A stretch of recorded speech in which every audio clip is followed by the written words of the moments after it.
reported as code violation, how serious it is. The walkway, the first thing, we're learning about that next time. I thoroughly agree that an applicant, particularly a serial applicant who's been here a number of times, should, as a property owner, be able to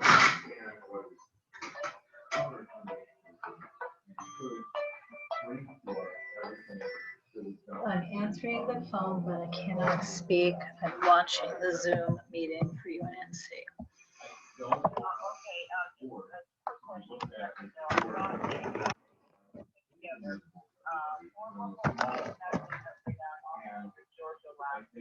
Yep. What do you mean by document? I know who it is. It's the opera singer. Yeah, I know who she is. She's in our book. Oh. Yeah, I definitely would want. I mean, I may have cut it years ago.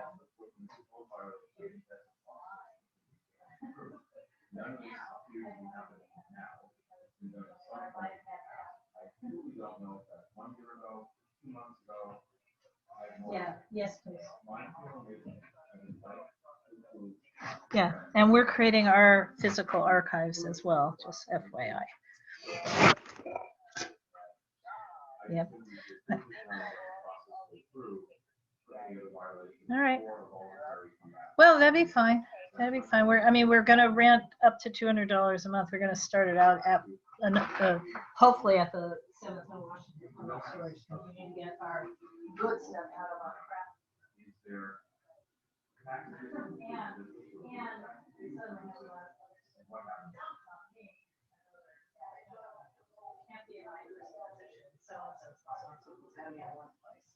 And we have a donation of file cabinets. So anyway, I've got to go though, because I need to be ready for this meeting that starts in 7 minutes. Okie doke. Bye. Okay. Please don't tell me I booted you.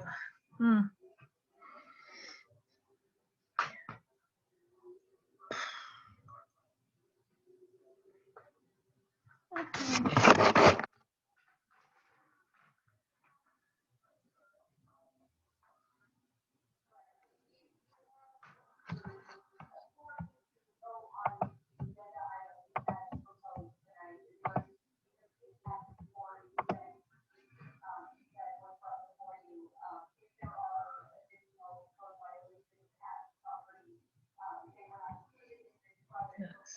Yeah, sorry. And sorry. Looked.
All in favor? Okay, it's just what we do in that meeting. I'll refer to you. Go ahead. Aye.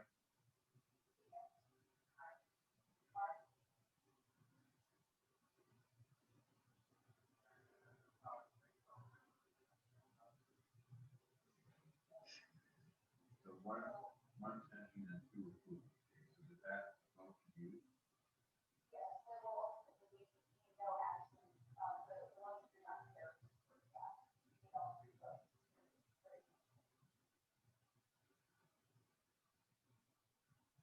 Okay.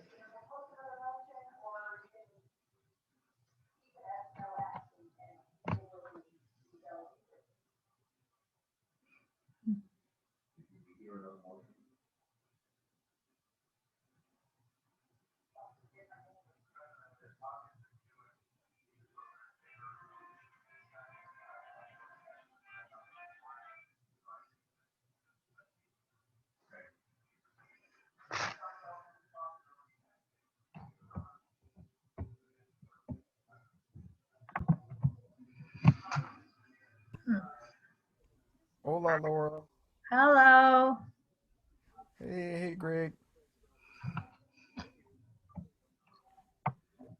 How are you guys? I hope you Oh, didn't have to wait too long. I had just digressed and was trying to get the agenda to zoom to the right exact perfect size for sharing, and it just wouldn't go. Then again, yesterday on another Zoom meeting, every time I tried to share something, it was a black screen, which I don't even understand. Carlos, you probably understand that better. You know, well, like, it's working what the now, heck? so. Hiya, Greg. Oh, you're mute. Howdy. Hi. Howdy, pilgrims. Hey, Carlos. So, Hey, Greg, how's it Greg, going, man? Goodbye. Greg, I just emailed you, not to be shared on the screen. I just emailed you from in August, Gabby's code of conduct. It's just once again annoying that Dunn just somehow can't keep up on stuff. They have that. Well, it's showing on the thing that she's not up to date on that. They said they didn't have the right amount of signatures. Huh? All right, I whatever. think that's what they said, but they have that, and they. Well, she signed digitally. Right. Anyway, I'm I not- just sent it. I just sent it to you, but not for sharing. Screen sharing is what I'm trying to say. Yeah, and I think I have what she sent into Thomas. As well. Okay. Yeah. And now we're so- speaking about Gabby in third person, and she's here. Hey, Gabby, we're talking about you. Hi. Hey, buddy. We're talking about the. Sorry, I was just grabbing a cup of water. No problem. Good. No We're problem. talking about the matrix of training requirements. Yeah. Oh, yeah. I don't think Yeah. I've finished. I guess I have to sign online. I'll do that right now, actually. Okay. I need to work on mine too. So Yes, you do. I mean, it's hard to keep up on what they're doing, but yes, Carlos, you do. So. Yes, absolutely. And Carlos, if you Hi, need Paul. any help with it, give me a call. I could send you an email today about that. Can you need any you do help me a with favor, it. Greg, and shoot me the link for it? Because I know I had it, but I Yeah, I couldn't. did. It's in the email I sent you today. Okay, I'm looking at what appears to be a relative link, but let me try to go ahead and click on that. Okay. Or we could later on, if that doesn't work, later on we could, well, not tonight, because we could be. Okay. I'm gonna We try can to see talk if I can another get on time. while we're waiting. Okay. Hey, Paul. Good evening. I had to Paul, and I got it. It's in hand. Hey, Tori. Hello, everyone. Hello, young scholars. Young scholars, you.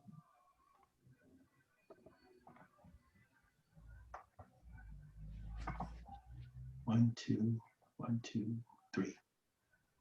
Okay. Lizzie. Right. So it is a little bit after 7, but I think I'd like to wait till 7:05. That's good. Hi, everybody. Hi, Lizzie. Hi, Lizzie. Hello, Lizzie. Busy. How's Lizzie? How's our friend Lizzie doing? Doing okay, thanks. Outstanding. How's your brother doing? Oh, he's doing all right. Thank you for asking. Okay. Now they have to do weekly testings. That's simply That's the way ludicrous. to go now.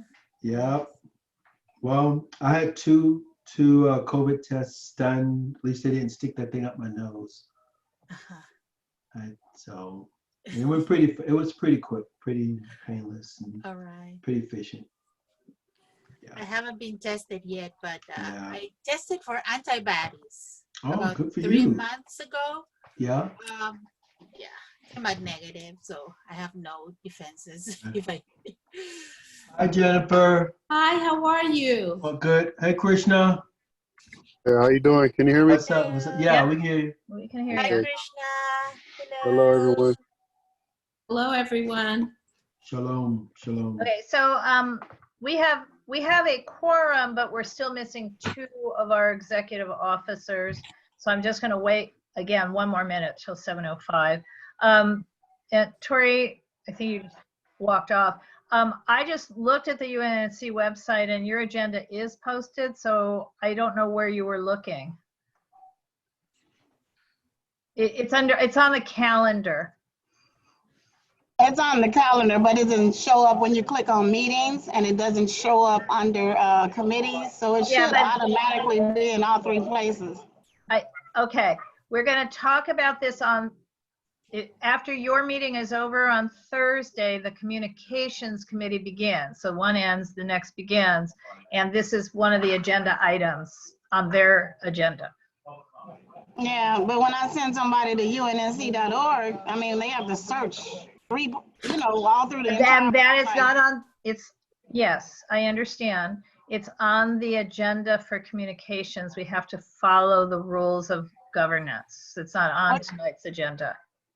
So, but I just checked. It is on the calendar, and that's pretty much where all the agendas land. And the other tabs are not populated.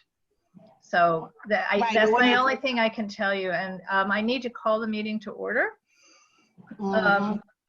It's 7:05. And I'd like to welcome everybody to the UNNC Executive Committee meeting. And I had a little trouble yesterday sharing the screen. Everything was coming up black. So I'm going to try to share the agenda. And if it doesn't work, tell me if you see black or if you see an agenda. I see black. I see. Is everybody seeing only black? Yeah. Darn. There it is. I see it. Agenda. I just Go. see it. Touchdown. Wow. Yay. Okay. Touchdown. Glad Good. to know this, because otherwise I was going to have to not only turn this hosting duty over to Greg, but hope that he had all of the documents open, which I'm sure he does not. Okay. Thank you. Why are you sure of that? Why are you sure of that? Well, do you have all? Oh, have well, you wouldn't faith, have Laura. Come You on, wouldn't have sister. polls Have a little open. faith. Well, Oh, one of sister. the documents arrived 4 minutes ago, so I'm sure you don't have that. Anyway, the agenda, the first item of business is to call us to order, which I did, and approve the agenda. So the agenda is posted. This is page 1 of the agenda, and I'm going to scroll down to the next page, but we have fewer items than usual, thank goodness, but committee procedures and templates, then another quick discussion on the grievance procedures, and then the biggie, interview candidates for open UNNC governing board seats, a discussion of Greg, this will be you, right? Potential UNNC holiday celebrations, if any, board member trainings, then what's going to be on the December board meeting agenda, and secretary's report, which I think we're not doing because we don't have those minutes posted, committee updates, if any, old business, and adjournment. So I need a motion. I make a motion that we approve the agenda as presented. And a second. Oh, that would have to be Gabby. Seconds. That'd be Yeah. Gabby. Must be Gabby. Did you do Voice so? vote. Yes, Okay. she did. So I'm going to say all in favor, but I'll just roll call it. Yes. Greg Yes, Gabby. all in favor. Let's go. and for it. Laura Yes. say yes. Okay. Voice vote. Voice So vote. I'm going to stop the share. And Greg, I'm going to make you or Gabby or both co-hosts. I'm going to do that so that you guys can also watch the waiting room. That Sure. does mean that you won't be able to raise your hands. That's okay. Watch Yeah. this. I've just lost. Okay. And so I just want to go over a couple of things on the upfront of the meeting, though not on the agenda, the kind of typical introduction. We're doing our public meetings on Zoom in a meeting format. So you may have gone to some other neighborhood council meetings or even city public meetings. Most of those are being held as a Zoom webinar. UNNC, we're so far successfully doing it via the Zoom meeting format, so that everybody can participate. We're a neighborhood council that likes to have equal, lively participation. But that also means that all of our board members, we follow a code of conduct that we've signed, that the city has asked us to follow. But we ask that everybody essentially follow that same code of conduct, which involves, as you would expect, being respectful to others, listening to what others have to say. We may not always be in agreement, but we are always one community and we're respectful of each other because we're diverse and we have different opinions. So we do have a waiting room function. I don't think it'll apply tonight. In general, if you have a conflict of interest on an item, and you are a voting member of an entity, we ask that you reveal that conflict, and that if you need to be recused, we will put you in the waiting room. Tonight, probably, when we get there, we'll see if we want to ask the applicants to go into the waiting room. Perhaps we'll decide that when we discuss, what we're gonna do, but we'll decide that at the time. If you're new to Zoom, and if you're on a computer, if you'll put your cursor, scroll on the black box and scroll down, you'll see the word participants. And if you would click on that, if you haven't already, you will not only see who is in this meeting, but if you open that box, you will also see at the bottom of the box the raise hand function. So for raising hands, if you click on that, you raise your little blue hand, and it's a digital blue hand. So for those who are not now co-hosts, if you want to try that, and if you're on a phone, I think it's *9. So if you want to just play along here and try raising your hands, Jennifer's hand is up, Carlos is up, Young Scholars University is up, Gabby, did you have yours up for a moment? Because I don't know how you would have done that. Anyway, Lizzie's okay, so you can see how this is done. Thank you. And you can unraise your hands, or lower your. Perfect. And then we also have a chat function, but it basically, you all can chat to me. Please don't, unless what you're trying to say is something like, I'm trying to raise my hand, it's not working, please call on me. We pretty much use the chat function to post motions. Again, I don't think it's necessarily pertinent tonight, but when we have complicated land use motions, we type them up and put them in the chat so people can see what we're voting on, and then we've also recorded them. So anyone in the room can chat with any of the hosts, but we're asking that you not do so unnecessarily, because that's kind of a private conversation in a public meeting. So that's why we don't really use the chat. And that is pretty much what I need to say. So public comments is the next item. And this would be public comments and announcements on items not on our agenda. So does anybody have any public comment or announcement of any sort? Please raise your hand. Seeing none? Okay, seeing none. Moving on to the next agenda item. So the next agenda item under executive committee business is committee procedures and templates update.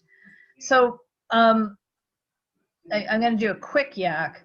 Basically, we're trying very much to, on the one hand, have our individual committees do their own thing in terms of discussing the committee missions, their policies, their goal statements. And we keep putting off at the governing board level when we are going to have a agenda item that's a long discussion on one by one the committee mission statements. And I think, Greg, am I correct? We're now putting that off to January, sort of based on one or Yeah. two more recent meetings. Is that right? Yes. Mhm. Yes. But Unfortunately, everyone's yes. working on it. But no, it's a good thing. I mean, people are having lively discussions about their missions, and this is a good thing because we hadn't had these discussions at the committee level for a very long time. So this is not reflecting a bad thing. It's reflecting a good thing that the discussions are going on. But we also have created templates, and I don't know if anyone needs me to post them. Greg is saying no, but we have a template that's been approved by Dunn, most importantly, a template for our committee meeting agendas, for our cancellation agendas, because there's actually a format required for that too. Even with Zoom, you still have to do, what time are you not meeting? It's weird. You know, you send a cancellation, if it doesn't have the time you're not meeting, they send it back to you and say, what time would you have been meeting? Okay, fine. And we also have a calendar of meetings, and that one I think I should post so that everybody gets a sense of how busy we have become.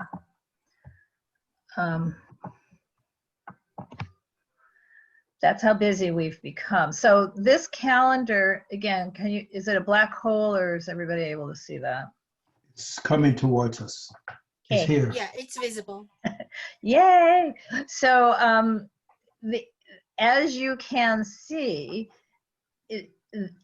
if somebody wanted to attend not just every UNNC meeting, but many neighborhood meetings, they could do so almost every night of every weekday in the month.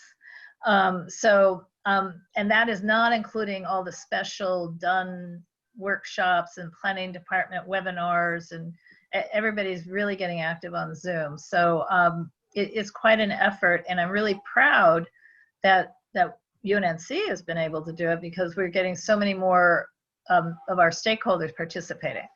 So that is the current. And what we're missing still, the two big ones we're missing are Economic Development Committee. And I think we're actually missing, even though somebody had wanted to do it, I think we actually are missing public safety completely. I think that chair is not going to do it. So Hugo, I know you're here. Have you and Chris yet connected about when economic development might meet? We had planned some time ago, but that kind of didn't happen yet. But I'll get in contact with her this week. Okay, because you can sort of see the grid, and it's quite crowded. Yes. It looks like the most open day would be some Monday, not the second week. I mean, if you guys could do a Monday, that'd be great.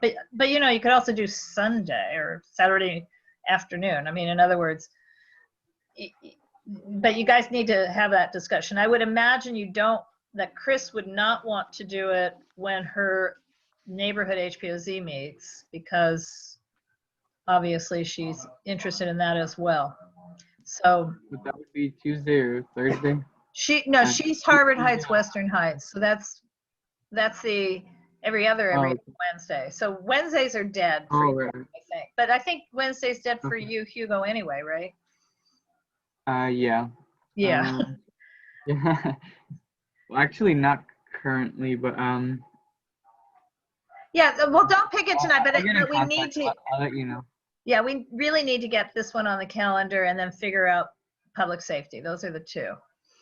Right. Okay. Yeah, I'll let you know. Yes, Greg. Wasn't public safety kind of like merged with Jefferson Park at one time? Or was that a discussion? A guy named Oscar Marquez was going to chair it. He's from Harvard Heights, but now he's sort of disappeared. I'm going to try and wrangle him back up and see, what he wants to do. Yeah, but Jefferson Park was definitely not. It's trying to morph into a neighborhood association. Tori.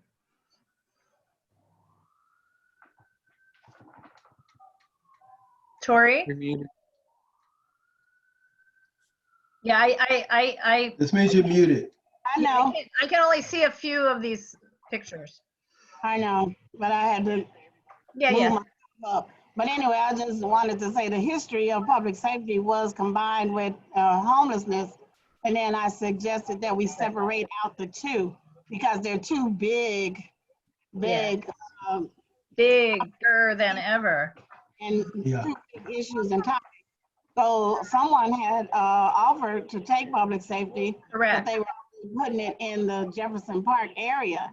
So that's why I suggested that it does need to broaden throughout the entire scope of UNNC. Right. Well, like I said, there was a guy who wrote and said he wanted to do it. We voted him in, but then guess what? We haven't heard from him since. So we're, right now, working on it. Let's aim for it to be solved because it's a really important committee to have.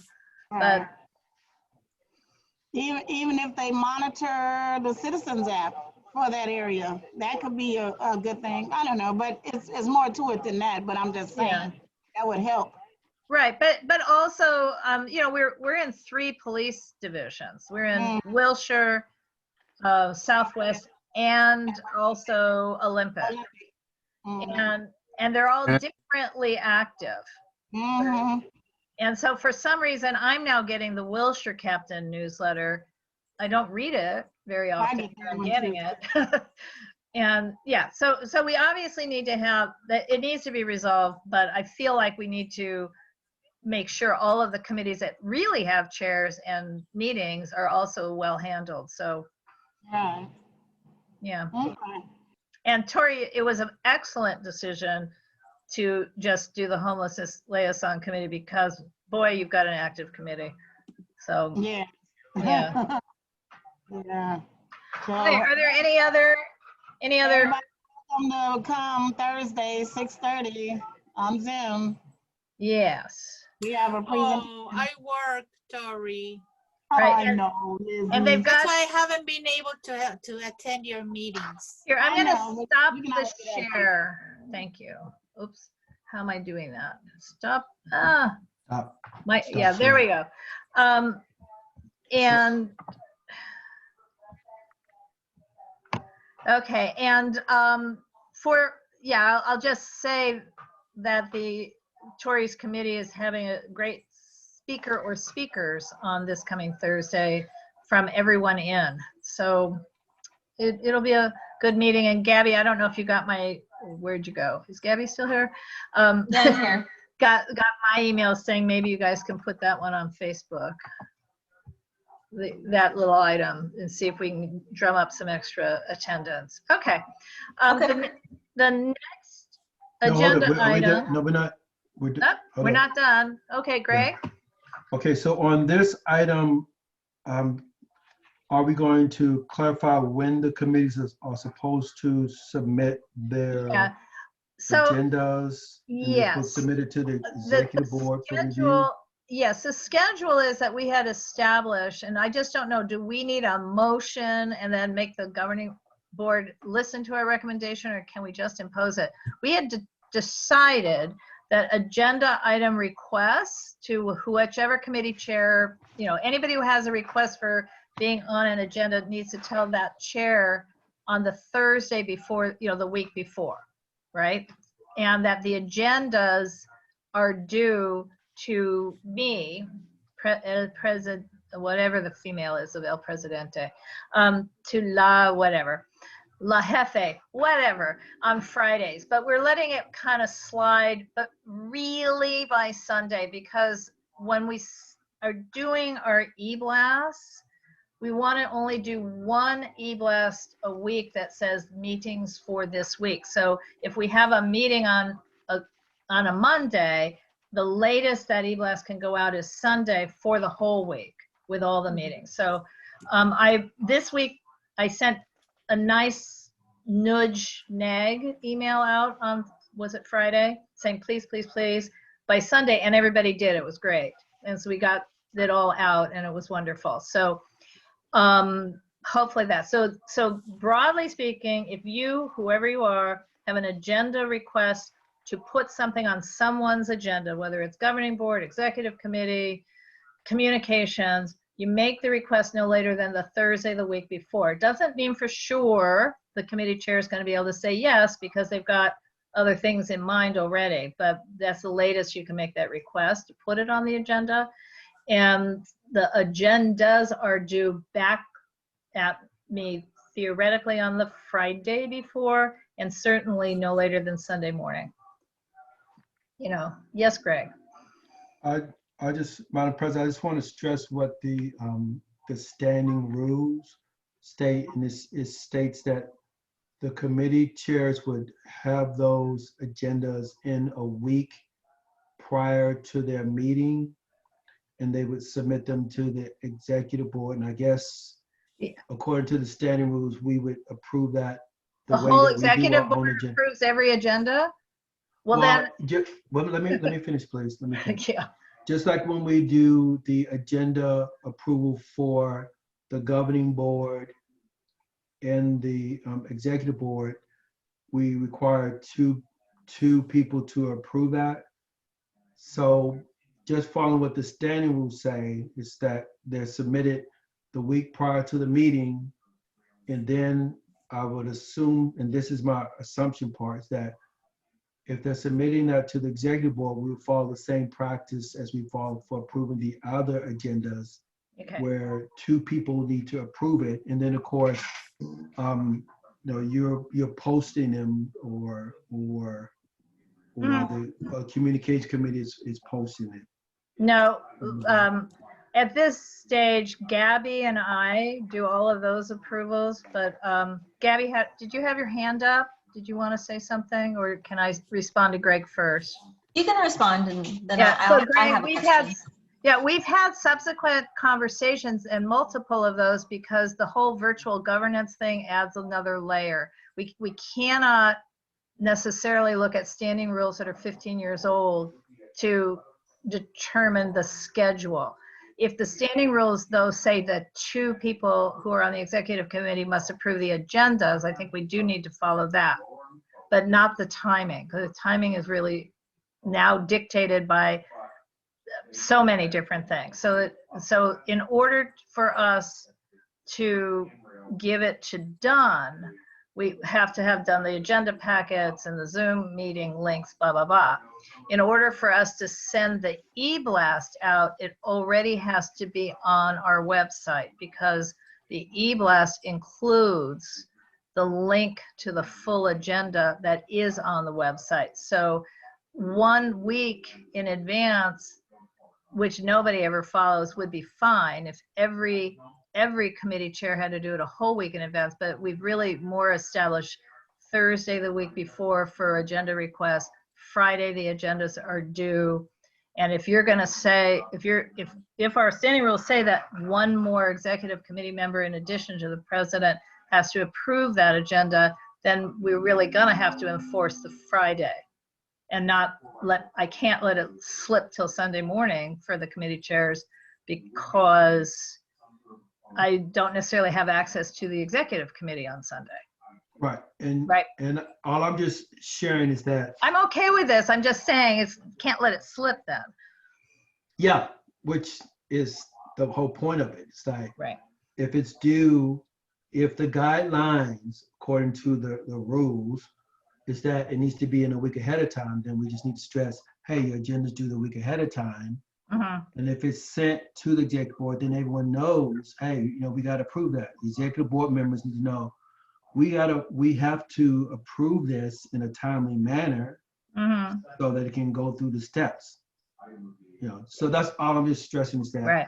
I will say that all these years, because I've been doing the planning and zoning agendas not on the executive committee until the last year, it was never two people. It was always just one. It was always the president. all these years. So I'm just telling you, that, you know, at some point we should just look at our standing rules with an eye to what we really do. but I'm not opposed to having a second executive committee member approve everybody's agenda. It just means we need more, you know, then they really have to be in on time. Gabby, I didn't mean to totally ignore you. No, I was just gonna say our follow-up then should be to contact or let everyone in the governing board know that Sure. this is what we're deciding. So, I mean, I'm happy to volunteer to send out the email, but Mhm. just, you know, we need to be good with our follow-up to make sure that, you know, people know Right. what Yeah. rule procedures are gonna be. Right. Well, and I will say this, there's not a particular point in saying if your meeting is on Monday, you have to do it the Monday before. If your meeting is on Tuesday, you have to do it the Tuesday before, because on a practical basis, still only trying to only do one e-blast from MailChimp a week on the topic of meetings, meetings in the next week. That's the only, there should only be one such blast. It doesn't mean it's the only MailChimp blast. As a co-chair, I mean, it is tough to get them out a week before. That means that we have to prepare like the Monday before the following Thursday where, you know, our meeting will be. And sometimes items do come up like just really quickly and we don't have the time. So it'll be really hard to adhere to that rule. So we can perhaps in the future not get rid of it, but like change it so that it's at least compliant with the Brown Act. Right. Well, again, you know. what I'm going to suggest to Greg, he's the one who brought up the standing rules, is we do use the part that says 2 executive committee members, but that we stick to what we had already very recently voted on in terms of the schedule, which is agenda items the Thursday before the next week and agendas due the Friday before, because that's sufficient time to get it all done. That, I mean, you know, whatever, you know, that would be my suggestion. So then still do the agenda due the Sunday or the Saturday. Do we want to make it Saturday before the following week? Technically, we had already said Friday long ago. Okay. Friday. And I've just been letting it slip. Okay, so then the Friday, just so that when I email it out, I know what deadline I'm giving them. Yes, we say Friday before, yes. Okay, go ahead, Tori. I'm gonna use the real live example. I got mine in Thursday, right? For this Thursday.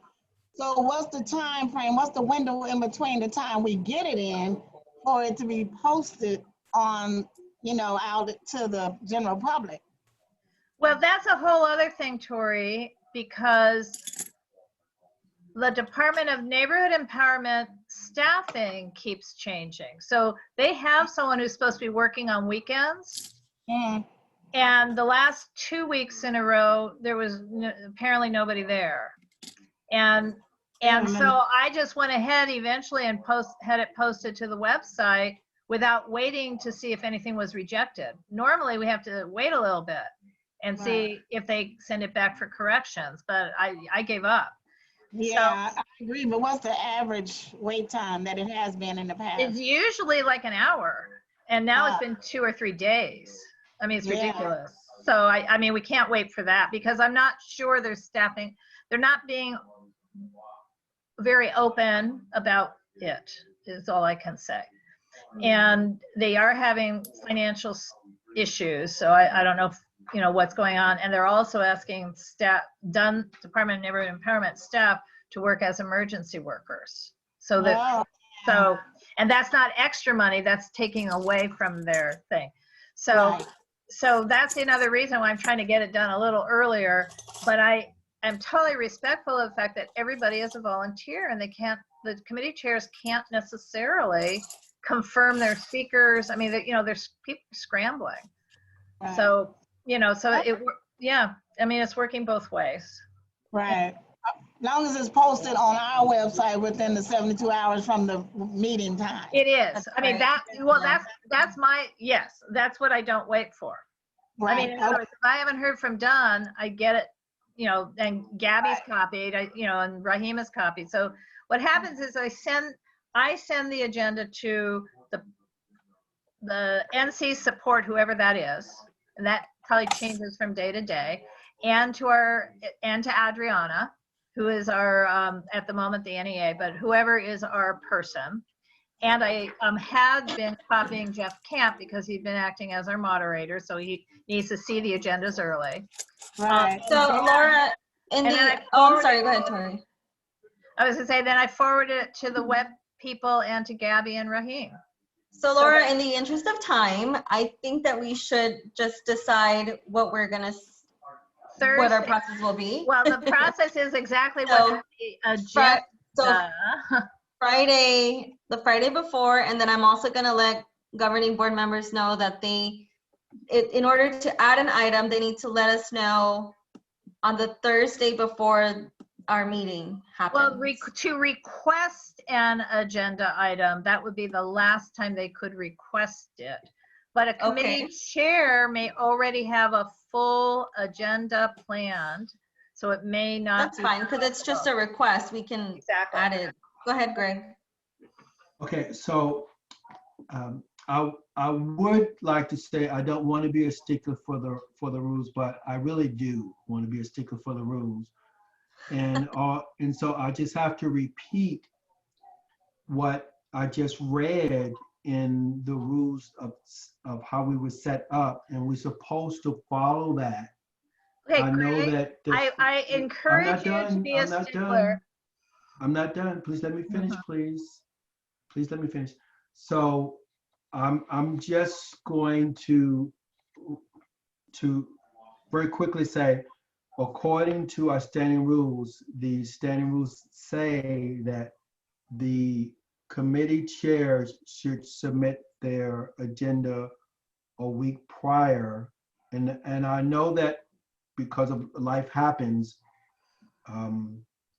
that may not be practical, but if that's what it says, and that's what we should put forward to our people, that your agenda is due a week before, and also the guideline of posting it 72 hours ahead of time. That's the goal of what we have to have the agenda posted for the public. So with that, we have to follow done rules, even if we have standing rules. I mean, we just can't do that, Greg. They will not. What do you say no to? There's no way that we can post our agendas before giving Dunn a chance to approve or not approve. No, I didn't say that. I didn't say that. I said that according to, well, let me expand. I'm actually reading the standing rules right now. It's that they need to be, it says, standing committee shall submit agendas to the executive committee by a prearranged schedule so that the agenda can be posted at least 72 hours in advance of meetings. I'm not seeing 1 week anywhere. Where do you see that? 5A. 5A. Yeah, go down. I see it. Yeah. Greg, would you be open to, can we say encourage you to submit your agenda? Gabby, that way we can slowly. I'm not against it one way or the other. I'm just saying that's what it says. Well, it says, that's true. Yeah, I'm not in favor. We can compromise by saying, if you're open to it, Greg, I think we can. No, that's not how that works. Okay, even if our standing rules say that, the actual deadline is the Brown Act. Folks, number one, let me try to do this. I'm looking at the standing rules. It's very interesting because item 6, how standing committees work, comes before item 5, standing committee chairpersons. So the committees under 6D says it's a prearranged schedule. Number 5, which comes after 6, don't even ask, 5A, which is what Greg is referring to, says the chairpersons agree to supply the executive committee with a copy of the agenda a week ahead. So we have within our standing rules a conflict. So given that, I will say that we need to agendize in a month, because it's not on tonight's agenda, at executive committee, a review of the standing rules. But in the meantime, Greg, please allow Gabby, because I'm just trying to be practical. On a practical basis, it isn't going to happen that most committee chairs will give us their agendas a week in advance. We're going into a holiday season where we're probably going to have a lot of cancellations anyway. It cannot happen that way with planning and zoning, I hate to tell you, because we don't get the list of new cases that early. So we need to just adjust the standing rules to reflect the reality of the current circumstance, and especially since we have a conflict within the standing rules. So is that okay with you, Greg? I saw a yes. Yeah, Cool. long as we follow procedure protocol. Right. So So I won't make up send anything stuff. out until then. okay. Right. We just don't Right. make up stuff. Okay, thank you. Well, I'm glad actually we're having these long technical discussions, because then the people who are waiting to maybe apply to be on the board can see where we have to go I sometimes. do not want to be here. Exactly. Well, although we don't get into these weeds at governing board usually. We get in weeds on other things at governing board. Okay. Okay. So next item, right? With that in mind, I'm going to look at the agenda again. Grievance procedures. So sorry. Grievance procedures. Grievance. Okay, grievance. So, so Gabby, I don't know if you've thought about this. Again, the bylaws set up a procedure where the secretary somehow gets word out to stakeholders to say, hey, in the future, would you be willing to serve on a grievance panel? And then somehow you collect, I don't know, 20 names. And then if a grievance were to come up, you impanel 5 people. And it looks like from the bylaws, it's supposed to be stakeholders, not board members. So I don't know how you go, what's your thoughts? Gabby or Oh, I have thoughts. Yeah, Gabby. Oh, yeah, so I think that perhaps doing like a social media outreach type thing would work best, especially right now where we can't really go door to door and ask people if they're interested or anything. But I'm open to suggestions. I really don't have a prescribed way of doing this. Is there an application form that should be done? I mean, can just anybody be impaneled? I think, Anybody. yeah, I briefly, looked at the, what was it, the bylaws or something? I can't remember. It's in our bylaws. This is our bylaws. There wasn't any information on like an application, but if we want to, I mean, we can have one. I don't see why not. But it is, and it should be open to all residents, all interested stakeholders. Right, Greg? So like with this and the request for people to join the different committees, in Western Heights, what we'll do is we'll just send that out. In this case, send out that section of our bylaws and just say this is an opportunity to serve, and ask people if they're willing to serve on that. And then if anyone is interested in serving, we could say, contact me, contact Gabby, contact. But it's only contact Gabby. That's what the bylaws say, secretary. It's contact the secretary. Whatever it is, yeah, we'll add it. Okay. So submit your names. So, and then the Gabby will keep the pool of names and then call on them. So. Yeah, and I think like an like a quarterly update to them, like, hey, we haven't gotten any grievance procedures, but you're still on the list. Right. I mean, any grievances, but you're still on the list. Let us know if you're still interested on staying on this list.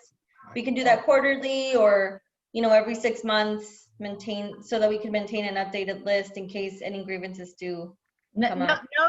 Noting, as far as I know, we've never had that kind of grievance. Which is probably why we've never done. We don't think it'll ever happen, but it's just. I don't know. I'm just saying we've never done it because we've never done it. But the way I read it is it has to be in place Right. before somebody ever filed Right. some sort of It's like grievance. the national COVID plan. Got to have it in place. That's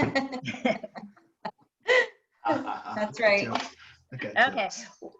So Next item. if you could just kind of dream up some language that we can, I can agendize this at the board and we can just approve whatever it is that we're going to then send out as Okay. a, you know, hey guys, this will be fun. You know, it won't be fun, but We can make it sound fun with some well, it creative should be language. fun.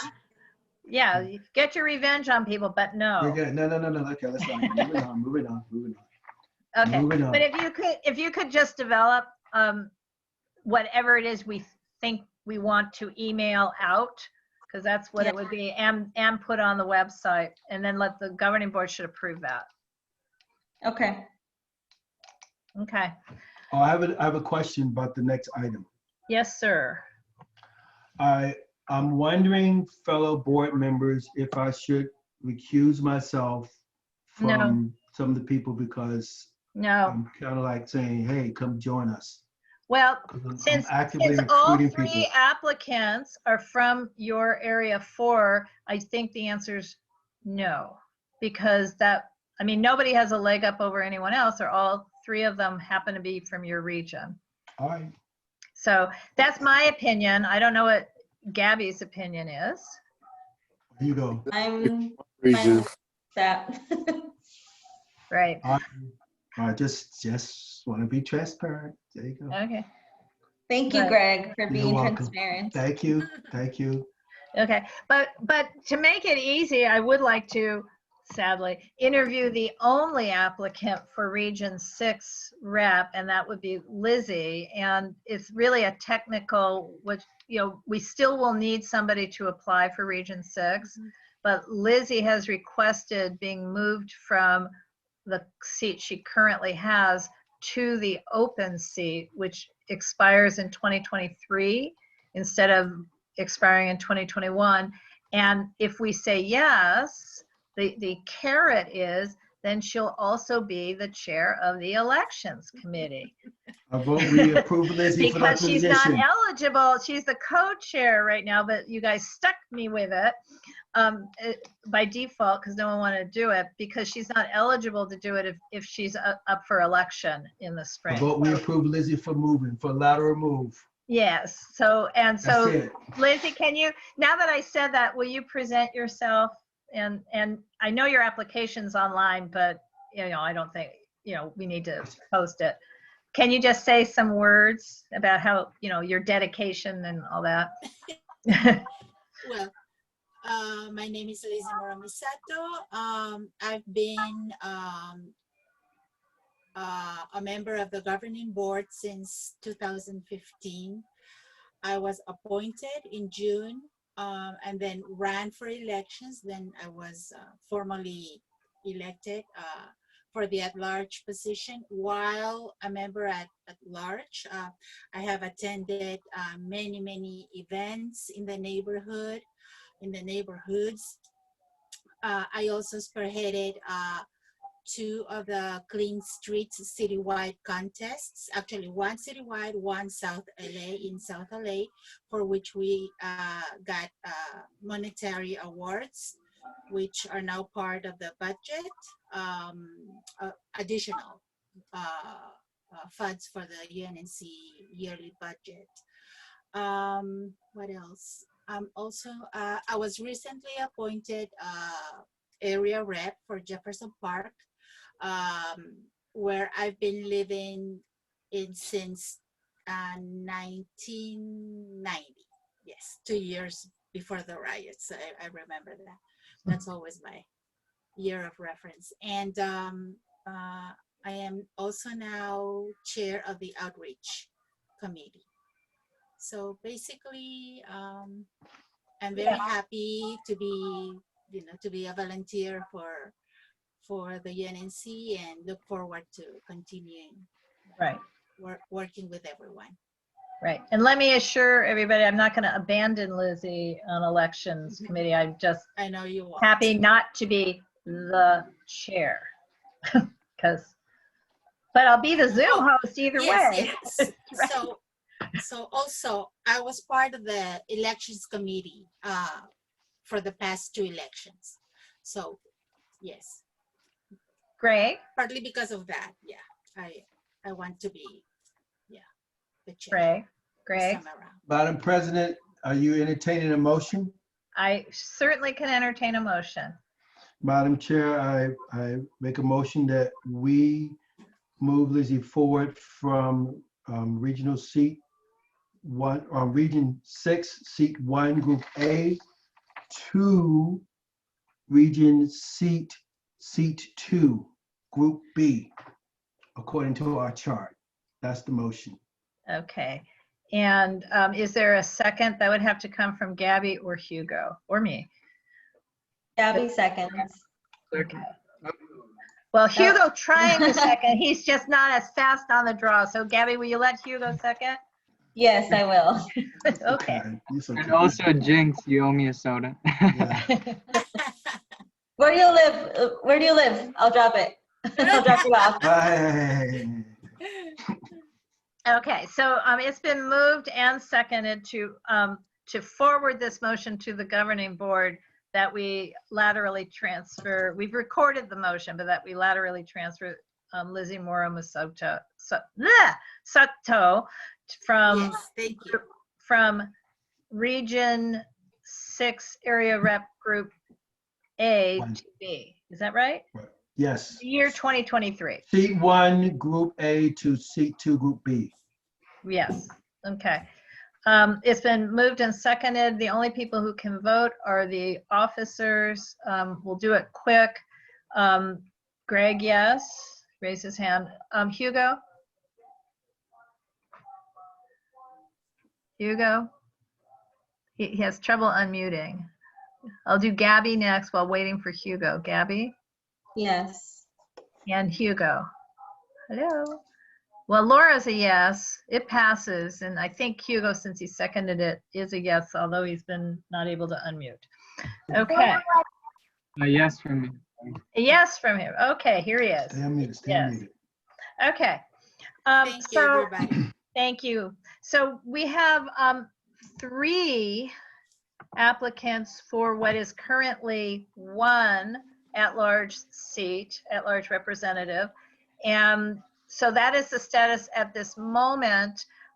What we've, just so everyone knows, what we've done in the past, there's 2 things we have done in the past. One is we usually, but not always, recommend just a person to fill a seat to the governing board. Although anyone who applies is free to go to the governing board and be re-questioned if they choose. That's not always how we do it. Sometimes the executive committee just says these people are qualified. I mean, we do it a number of ways. The other thing that we also do is keep people on the list. So if, after we interview, in case we have other openings, which we may well. So I just want to say that in advance. And, later agenda item tonight is on attendance, board member attendance. So there may be another position open, but there's not, certainly not at the moment, 3 positions open. So I just want to say that up front and out loud. And beyond that, who wants, so Greg, you're not going to be the host of interviewing because you were a little worried that since you know everybody, right? So Gabby, since you don't know everybody, do you want to, because I also do you want to be the neutral host on this? Gabby disappeared. Sure. I can do the screen share, but I mean, in other words, I've lived here for many, many, many, many years, and I've known everyone for the entire, I've known Krishna for the entire time I've lived here, but he's lived here longer, and I've known both Jennifer and Watts and Paul for the entire time they have lived here because I've lived here longer. So I may or may not be seen as a totally neutral person. So that's why I'm wondering if you would not mind being the person with the gavel chairing at this point, Gabby, since you know none of them. Yeah. But I'll screen share their applications, but you get to decide who to interview first, for example. Can I ask a procedural question? Sure. Madam President? how much time are we giving each of the candidates to present? And then, Well, normally okay, I'm saying normally, you do understand, Greg, you've probably been on executive committee longer than me, but I don't know if you had to interview people for candidates when on executive committee. yes. I'm not sure what the real normal is, but normally I think we post one by one the applications. Yes, yes. And then we allow each person to talk about, just present for 2 or 3 minutes, but then we ask questions. Right, yeah, so I'm okay with, I know the procedure, I'm just asking how much time are we going to give them so we can Well, what tell would them you ahead of time? suggest for the 5 present? minutes, 5 minutes, 5-minute presentation, followed by 5 minutes of questioning. Okay, well, and But most of the time, it went on like 20 minutes. Yeah. I would say presentation. 2-minute presentation and 8 minutes for questions. It's still the total of 10 per Okay. person. Sounds good to me. As a person who presents a lot, once you get past 2 minutes, it starts getting really long. Because I love them all, but Okay. let's go. Okay, so Gabby, it's sort of a flip of a coin who you're calling first, but I will do that screen share thing of their application, but you have to tell me what it is I'm sharing, who it is I'm sharing. Well, I was just gonna do alphabetical order, so Paul would be the first of the 3 candidates. Okie doke. So Paul, I'm gonna find, where'd it go? While you're looking for that, so what's the process afterwards? We present and then we leave the room and then you inform us in a week, or how does that work? No, we're going to inform you today. Oh, right. No, you don't leave for it. We're going to do this today. You present, we ask questions, and then the next person presents. And then we decide. And then you leave the room. Then you leave the room so we can talk and we decide what we're going to do. So do you guys see Paul's, do you see something that starts out with the name Paul King? Yes, Paul King. Okay, so I'm gonna, but I'm sliding on down to the page 2. And this is very helpful when I want to talk about myself, so I can just sort of read. Okay. So everybody had the same questionnaire, but they all had different answers. And Paul, it's interesting. I apologize that I couldn't do the PDF because I actually realized I had the PDF and then it suddenly wouldn't open because I remember reading that you have a finance banking background, which yes. Okay. So Shall I begin? Yes, please. Okay. So hello, everyone. I've lived in the neighborhood for almost 20 years now. I've been, I would say, actively involved in the community ever since I joined, probably at least initially relating more to like preservation type issues. But then, more and more as the years went on, issues related to safety, traffic, primarily. And that would involve me getting involved with my neighbors, taking petitions out, door to door, getting buy-in from the neighbors, telling them, like in the case of say a left turn sign or overnight parking zones, like what that entailed, what the benefit was, what the the problems were with going that route, and getting buy-in to get those things accomplished in the neighborhood. Those things being, no left turn signs, overnight parking restrictions, speed bumps on our block, the block I live on in particular, on 25th Street. And so for me, being part of the UNNC board and an at-large representative position is just me deepening my involvement in the community. I do have a little bit of an ulterior motive. I know we have ample representation in Region 4, but I feel on the south side of the 10 and Kinney Heights where I live, I don't believe, and correct me if I'm wrong, that at the moment that there's any representation. So I selfishly would like to have a little bit of representation from Kinney Heights there at UNNC. And I don't quite know yet really in terms of subcommittees. I do want to be involved and join a subcommittee. the issues that I think my neighbors talk to me about a lot are homelessness, traffic, and safety. But I heard tonight there's, an opening, or there's some openings on the economic development subcommittee. So maybe that's something that may be more aligned with my interest because of my banking finance background. But basically I would be willing to volunteer and assert myself where there's a need and where, conventional wisdom says I should go. I think one of the qualities I'll be bringing to the board is I won't be just giving my own opinion. I will be going to the neighbors and speaking with them to get their thoughts on whatever the issues are at hand that I'm involved with. I think I do that already with, the issues that I talked about when I first started talking in terms of like traffic, no left turns, et cetera. And I would just continue that process, because one thing I really dislike is when there are decisions made in the neighborhood, and then at the end of it all, no one knows why it was done, when it was decided to be done. So I really want to bring people into knowing what's happening in the neighborhood. And since they're already kind of coming to me anyway, this will sort of help me to be more engaged and actually, know what's going on in the city and then in our immediate area. I've always been, wherever I've lived, I've always kind of been involved. I consider it a civic duty just to be involved with where you live. And again, this is just a continuation of that, a deepening of that. And at that, I'm going to rest my introduction and open it for questions. Thanks, Paul. That was great. Greg, I think you have a question. Yes. Hi, Paul. So in the Kinney Heights area, are you said you would work to involve, find out what your neighbors want. Are you currently actively involved in forming a block club or some type of scheduled meeting with the Kinney Heights population?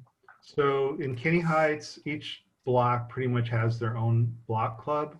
So, and some are more active than others. I would say as a general observation, all of them have been relatively inactive lately.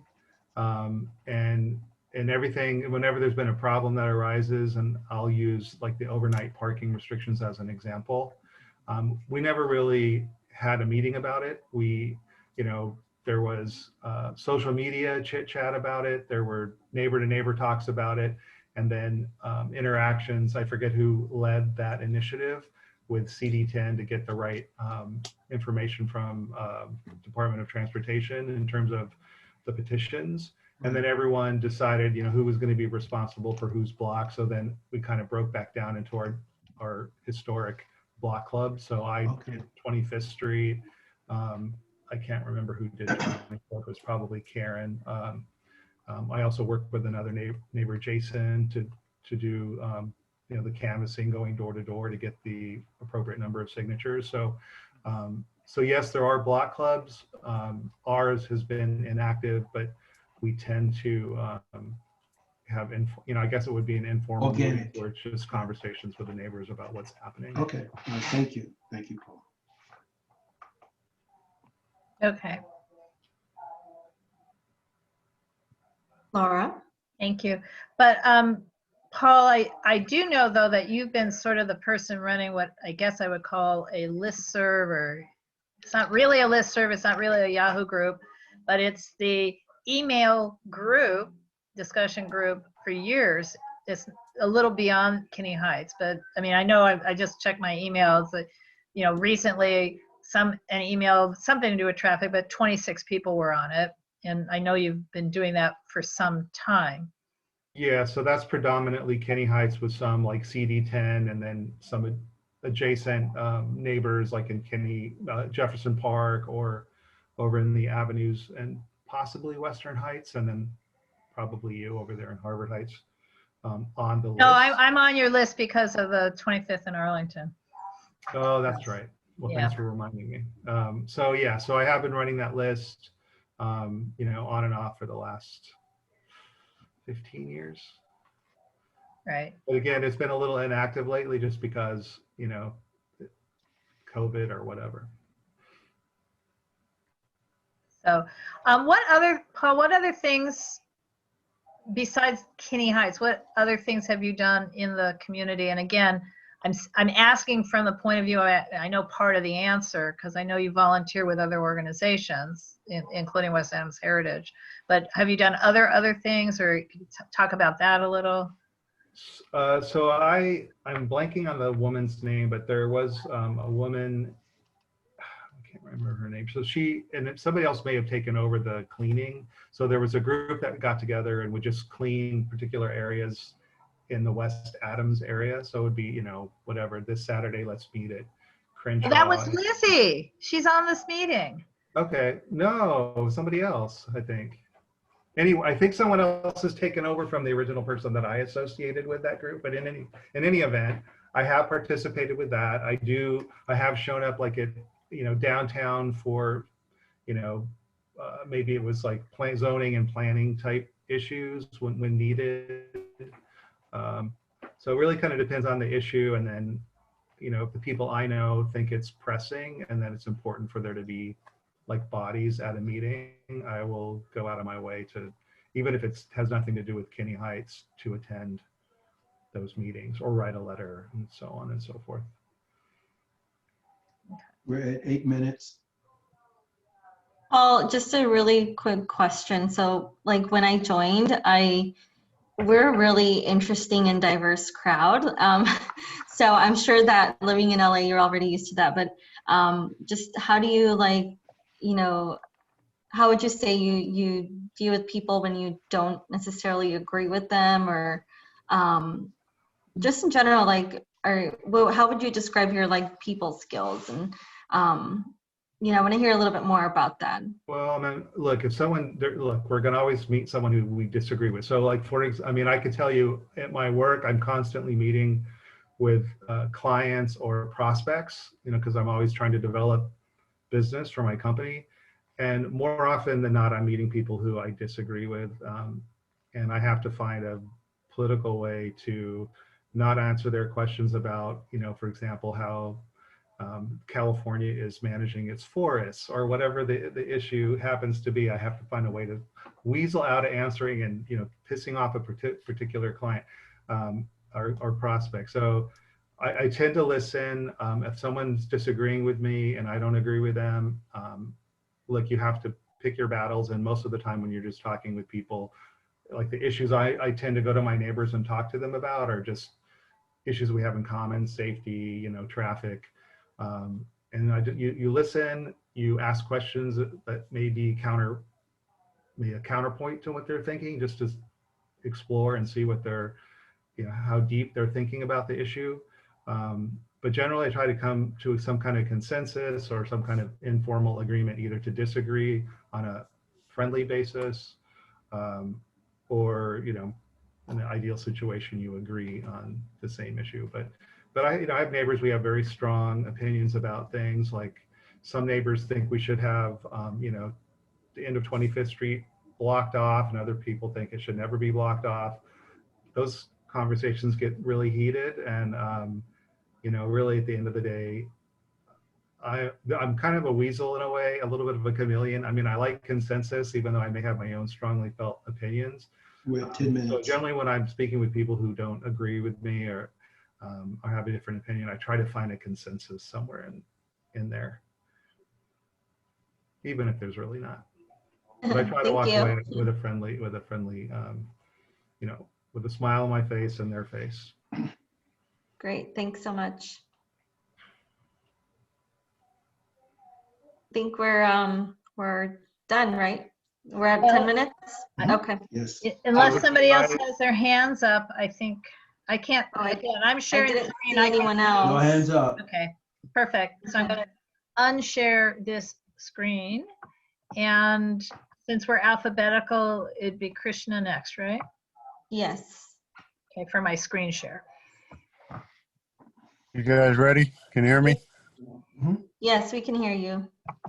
Okay, my name is Krishna McCain, and I've been living in the same house on 21st Street for 53 years. I'm 54 years old. So I was born in the house literally 2 doors from where Greg lives. I know pretty much everybody that's on here with the exception of you, Gabby, to my knowledge. But for me, this is maybe my 6th or 7th time attempting to be on the board of the UNNC. I began my meetings with the Western Heights Neighborhood Association in 1983, which I was a junior in high school. And maybe 1987 or 88, Miss Stevie Stern used to be the president of Western Heights Neighborhood Association, who eventually became the first president of the UNNC.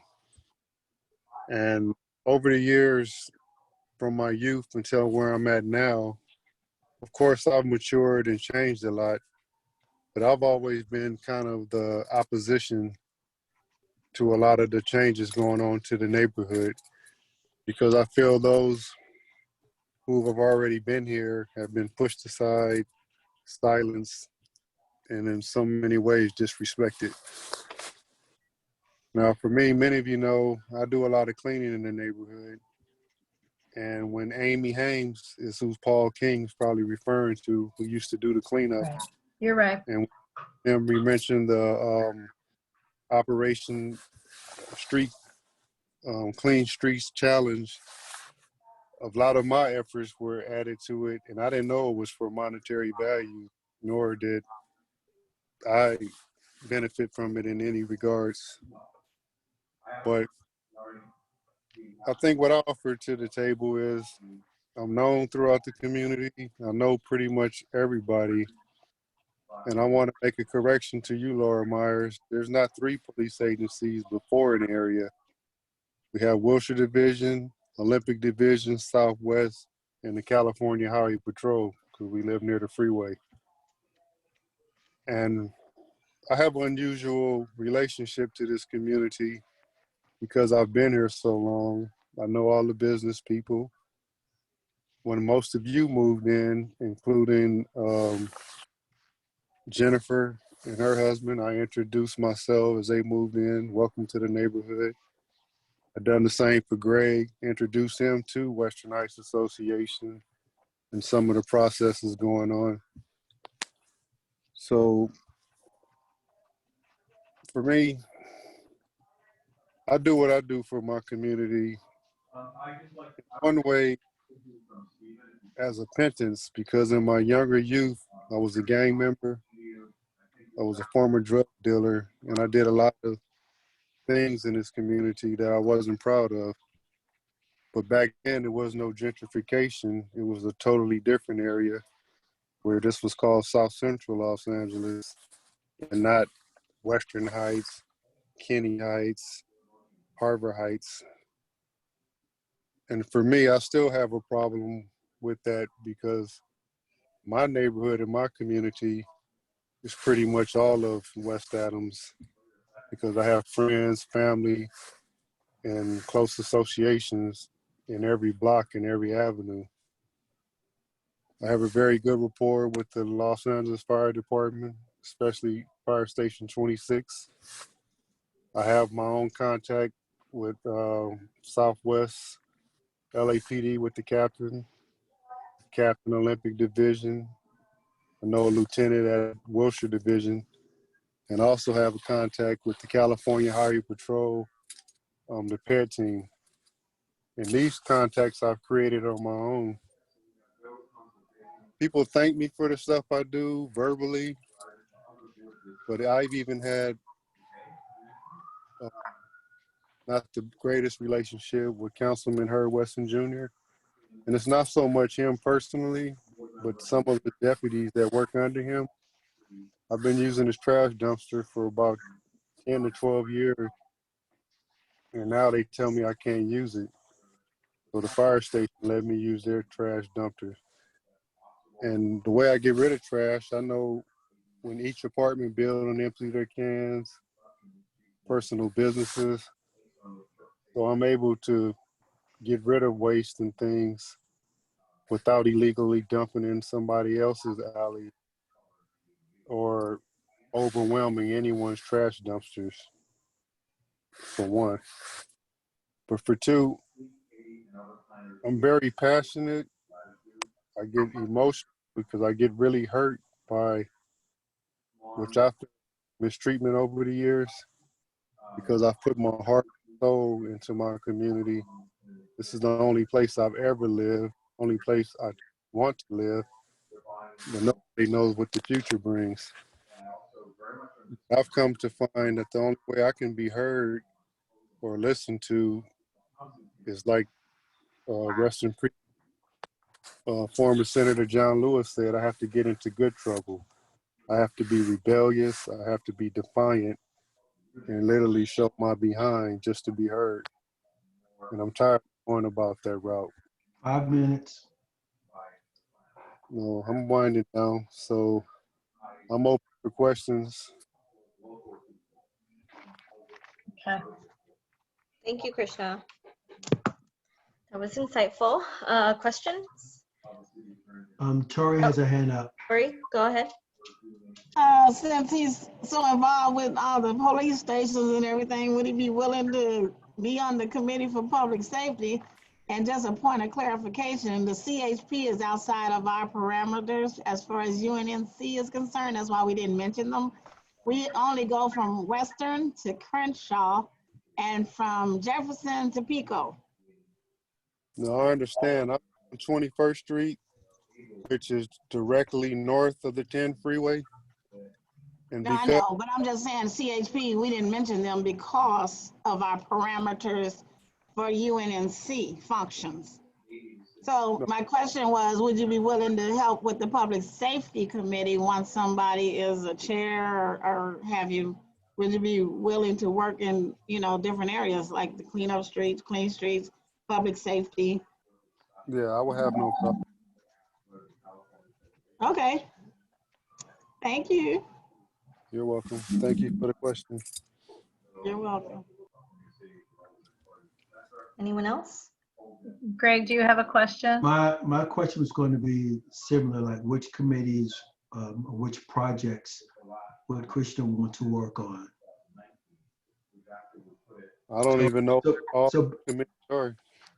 Yeah, and so it's like, Tori, actually that specific one, but I mean, I could just run down a quick community impact statement, planning, zoning, economic development, communication, outreach, public safety, homeless liaisons, Jefferson Park Community Safety Committee, FAA Quiet Skies Committee, Recreation and Park Committee, Public Works Committee, Election Committee, Subcommittee on Oil and Gas Reform, Youth Committee, Environmental Committee, Bylaws Committee, and I'm sure there's something that's not. I'm sure there's other stuff. Right. Yeah. Greg, I'll piggyback off of your question and just ask, like, what other, you know, what issues do you want to address as a member of our board?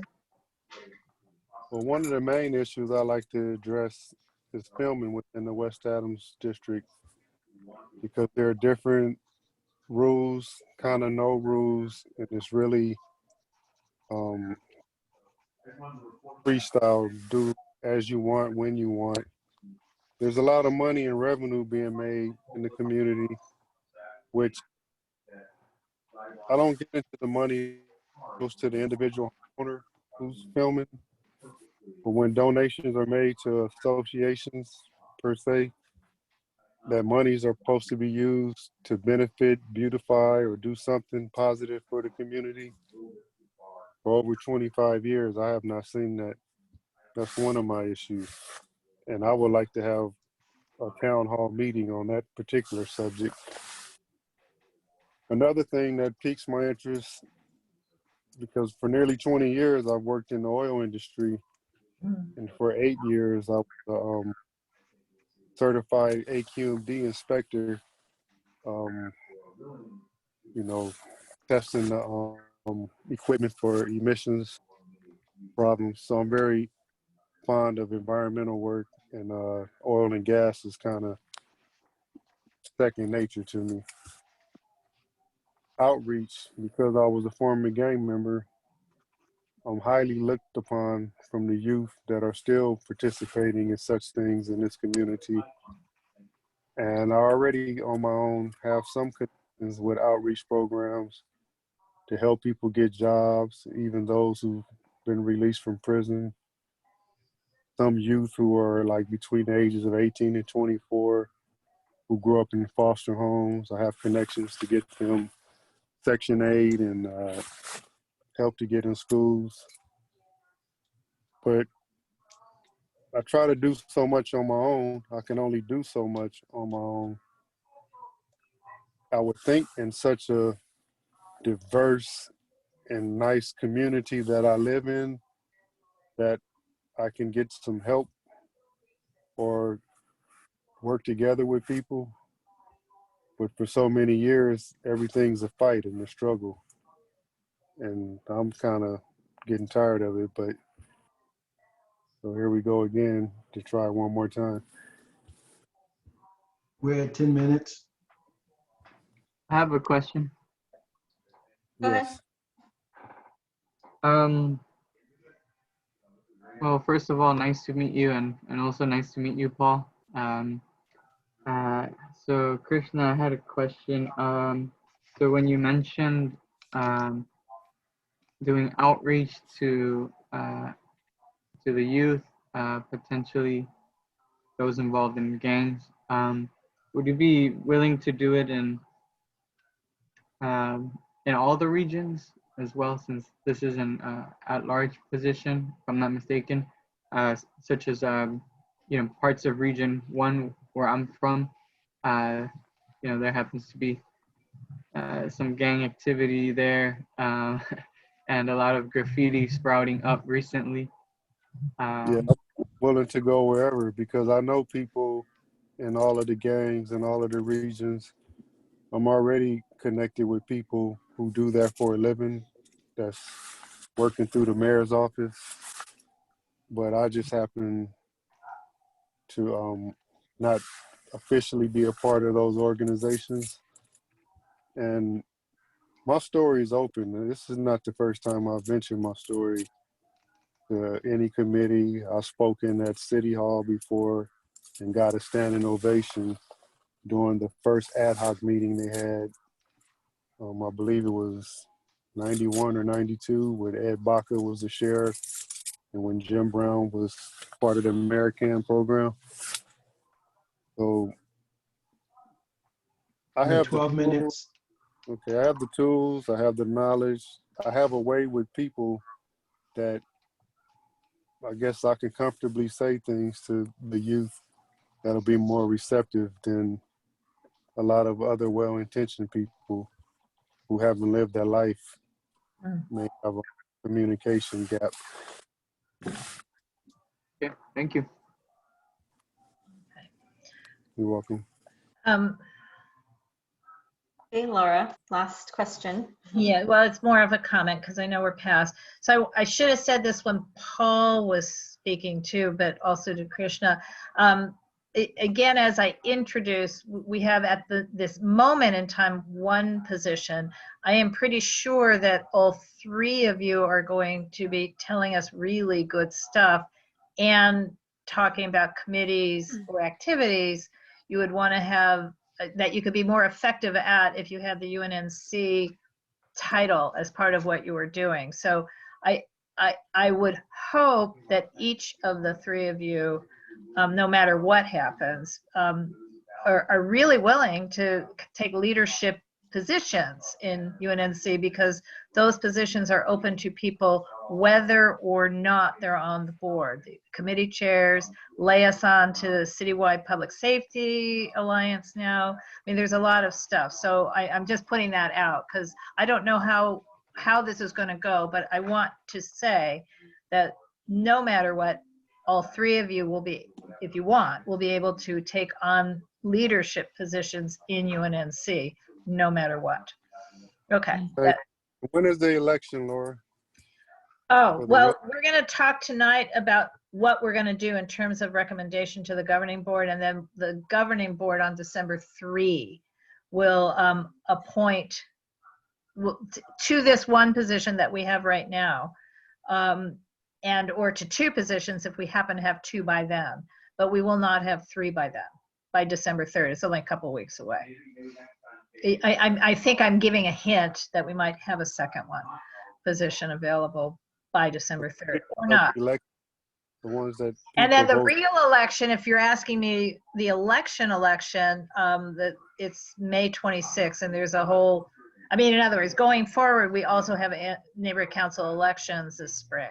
But that's not, I don't know if that was your question. But anyway, now Greg's going to get really mad at me because we've gone well past the 10 minutes. So, okay, so I'm going to stop the share on this and move on to the next one. Sorry. Because the last thing I want is Greg mad at me. I am not. Greg is very calm, always. Very zen. Very zen. Yeah, okay, I'm launching one more. Here we go. Jennifer's screen sharing her application. Gabby, back to you. Oh, yeah, go ahead, Jennifer, whenever you're ready. Yeah, you're chairing this.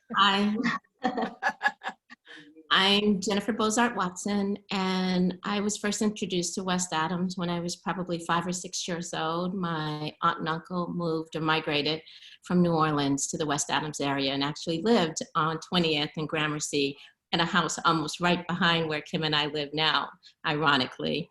And then moved to New York. My work background is human resources. In New York, I worked for New York Hospital, CBS News, and Shearson Lehman in recruiting capacity.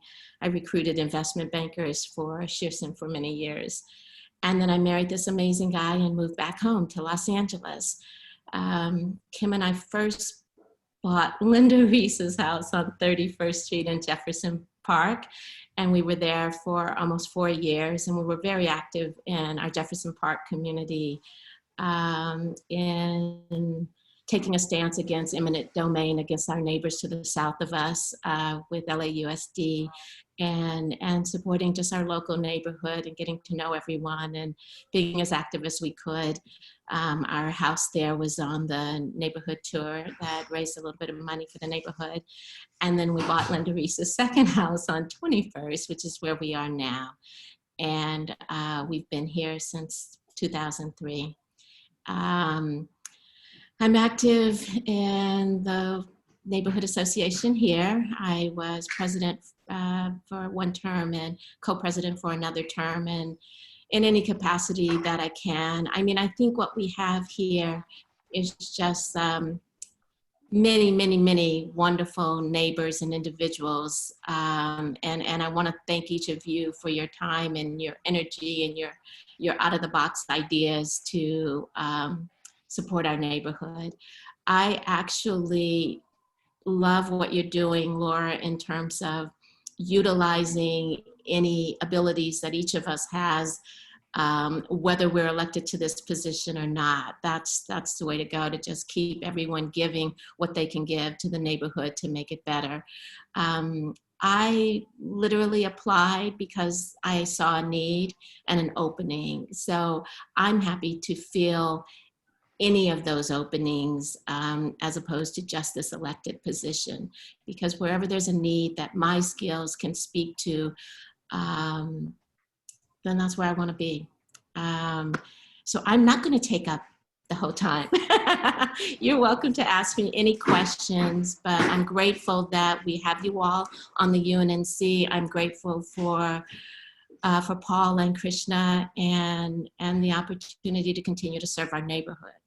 My concerns are homelessness throughout the country, let alone California and West Adams. I'm concerned about education. I want kids in our neighborhood to have equal education to anyone else in any city, any state, any country. We're at 5 minutes. There are so many things to be done that we have to start, I guess, here to get bigger. But that's why I'm here. So I'm open to your questions now. Okay, so what projects would you like to take on first?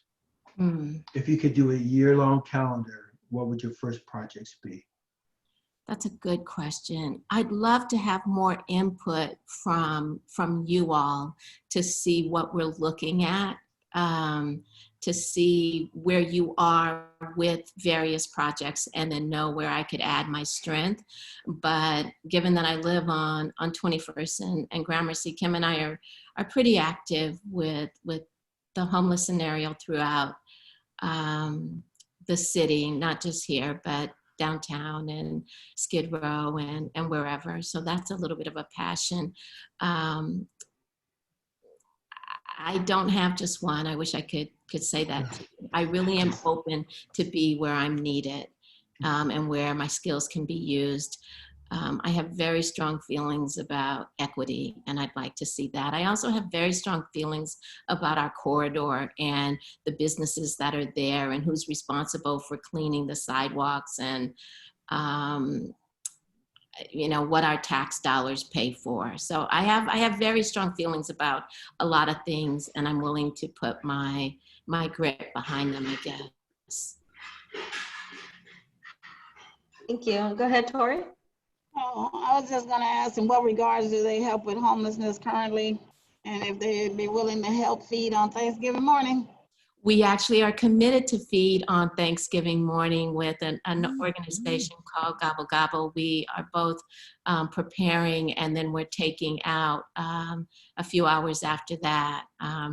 And we random to me, Kim is a little more regulated with it, but we prepare food at home and we take it in our immediate neighborhood and we take it down to Skid Row just in containers. And yeah, I mean, it's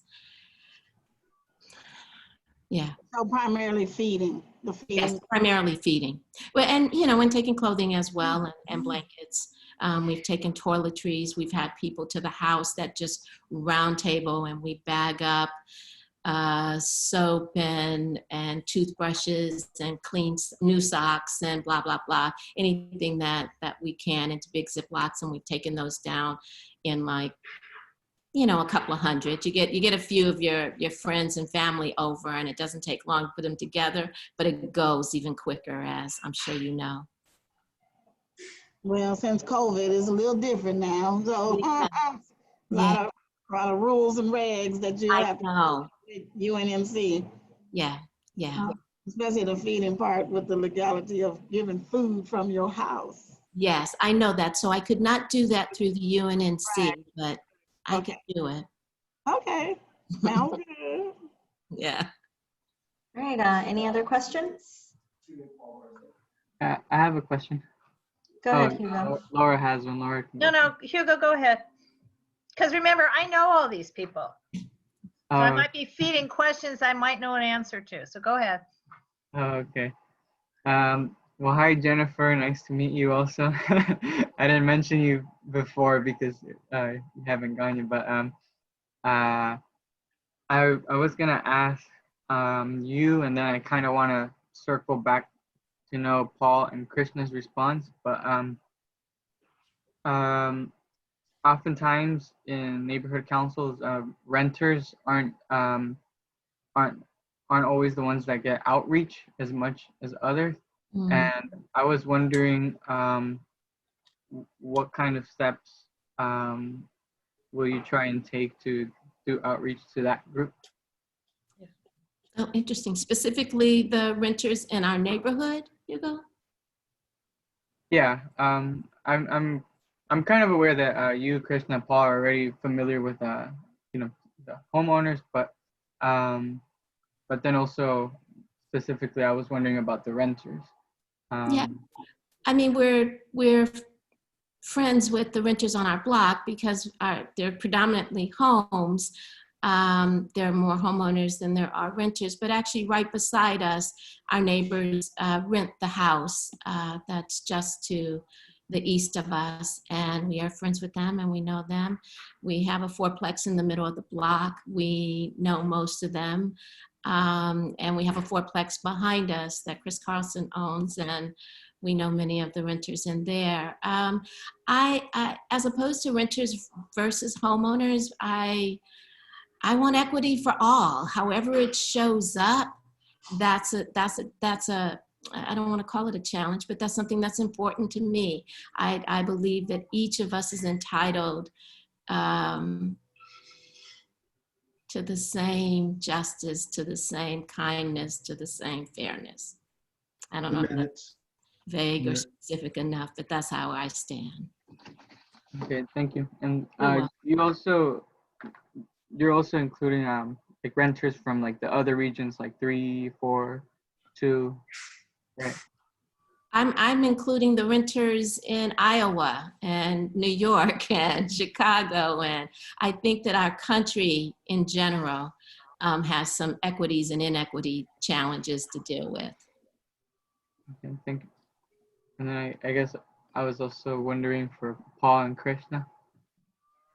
Can we return to them when we finish with Jennifer, if that's okay? Yeah, let's do that. Yeah. Okay. Any other questions for Jennifer? Yeah. Go ahead, Laura. Well, I see on your questionnaire that one of the things you're interested in, I can't tell if it's economic development or supporting the existing shopkeepers and businesses, but helping them clean up the walkways and the curves. I mean, in other words, I don't know if it's economic development or cleanliness that you're interested in, if you could explain. I'm actually interested in both. I'm interested in economic development because that too is our neighborhood, and by empowering our local businesses, we're empowering our neighborhood. But I have to say, when I drive through other neighborhoods, corridors, I'm curious as to what or why ours doesn't always look like it could. And I don't personally know the answer to that. And I'm thankful to Krishna for the work he does locally on our blocks. But I'm speaking of Washington and Arlington. We have businesses that actually, when I was with our local neighborhood association, Andrea and I walked Washington to get donations so that we could go back and weed weeds from businesses that are there. And I don't know the specifics. I haven't done the long work on it as to whether or not they're responsible. I assume they're responsible, and I just need to know how we move forward, how we help our neighborhood transition to be all that we want it to be. Right. And how we hold people accountable that live in and work here, or not live here, but have businesses here to do their part. Right. Well, I do know that a lot of people are frustrated, and I'm guessing Krishna's the most frustrated of all, that a lot of our businesses are using those public trash pickup areas as their own, instead of the opposite, which is, why don't they empty those public trash cans into their own big trash cans so we could have cleaner trash cans? So I don't know what we do about it, but I do know that we all share that frustration, and Krishna certainly shares it more because I think he does the cleanup of it on Washington, so not just in your neighborhood. Yeah, so, but anyway, the Economic Development Committee definitely, along with Hugo and Chris, needs to have members and leadership and a date to meet. Laura, sorry to interrupt, but Hugo wanted to we're out of time, and Hugo wanted to ask Paul and Krishna another question. So if we, correct. Hugo, if you want to repeat your question for Paul. For Paul and Krishna, please. Oh, sure. I guess I'll kind of rephrase it. What kind of issues are you hoping to address for renters, but I guess also for homeowners, because they don't always have the same obstacles in the community. They don't often face the same difficulties. Sometimes different ways. So I was wondering what issues do you want to address for both homeowners and renters throughout the entire UNNC boundaries? So I guess Paul first. Hi, Hugo. I think it's going to really depend ultimately on what kind of committee I get on, but I was a renter in the past for more than 15 years. So I know the issues that face renters is different than a homeowner, but there is a lot of commonality. I think an example of how my approach would be, though, would be, whatever the issue is, you need to assess the impacts to the citizens in that area, pros and cons. In the case of, I'll use a specific example when we needed to get the overnight parking restrictions in place. Our block on 25th Street, it's mixed. There's, homes and there's some apartments. And, I had to go back, and those that were gathering the petitions had to go back, and because we needed to hit the 75%, and we needed to be clear to those renters what the cost was going to be, because there was a cost. And then we had to let them know in a very non-judgmental way that if they were in favor of it, but financially it was maybe going to be a hardship for them, that our block club could make monies available from the block club money that we have in order to supplement or to pay for that cost. Ultimately, that never ended up happening, that they can't have come, anyone who's come to us, we got that passed, but we made sure that any impact to them could somehow be mitigated. And that's an example, I think, of how whatever committee I end up being on and issues I get involved with, I'm going to take all parties' interests into account and try to make sure it's equitable and fair for everybody. Thank you, Paul. Krishna, can you Yeah. answer the question, please? Thank you. See, I'm a little mixed with renters because I know some renters who've been here as long as I've been alive that live in the same apartments. So you have the long standard renters, and then you have the ones who may only be here 8-9 months or whatever. But I really think, it's just my personal opinion, I see a lot of snobbiness between homeowners and renters. Not everyone, but just some particular ones. But the thing that gets to me the most is, even amongst the homeless, I know some homeless. There's a gentleman who stays on 21st Street on the freeway behind the alley, been here over 25 years. Everyone on my street loves him. He's quiet. He don't bother anybody. And I consider him as my neighbor. I don't look at him as he's homeless. And I don't care if you got 4,000 square feet or 20 square feet as far as your property. I think we're all equal. And I think some people think they're big eyes and the rest of us are little U's. Now, one thing I like to say about economic developments, if I may add on to that, is I see a monopoly going on just with the trash cans on Washington, the cleaning and the painting over the graffiti removal. I've asked several times, I would like to bid for some of those city contracts, but I see the monopoly, and I was naive in the beginning, but I see the monopoly between KYCC and I believe the other one is LACC, how they get the contracts. They do horrible jobs. I've got video from years ago where I emptied the cans on Washington, and I noticed they weren't even totally emptying the bags. They would dig the trash from the top and make it look half empty. And then one day I pulled the bag out, and so many cockroaches and all kind of stuff start crawling. So you can see how things are not being taken care of. Just a couple of weeks ago, I cleaned the Crenshaw overpass of the 10 freeway, which you can clearly see it hasn't been swept or cleaned up in years. Even myself, I looked at it for the last 5 years, kept saying, I'm gonna get to it, I'm gonna get to it. When I finally did, because I go out sometime 1:30, 2 in the morning, where I can sweep, pick up the trash, use my leaf blower without residents walking by and, impeding anyone. So a lot of people, in my opinion, they say the right things in these meetings. And I'm not just speaking of neighborhood associations, UNNC, but I'm speaking of city council, the mayor, the governor. But when it's time to put boots on the ground, there's a whole different story. And then when you talk about money, as soon as I bring up money, that's when everybody clams up. But that's one of my goals. I want to start my own business. I've been showing as a interview for years what I can do for free. So imagine if I was getting a paycheck, how much better I can do.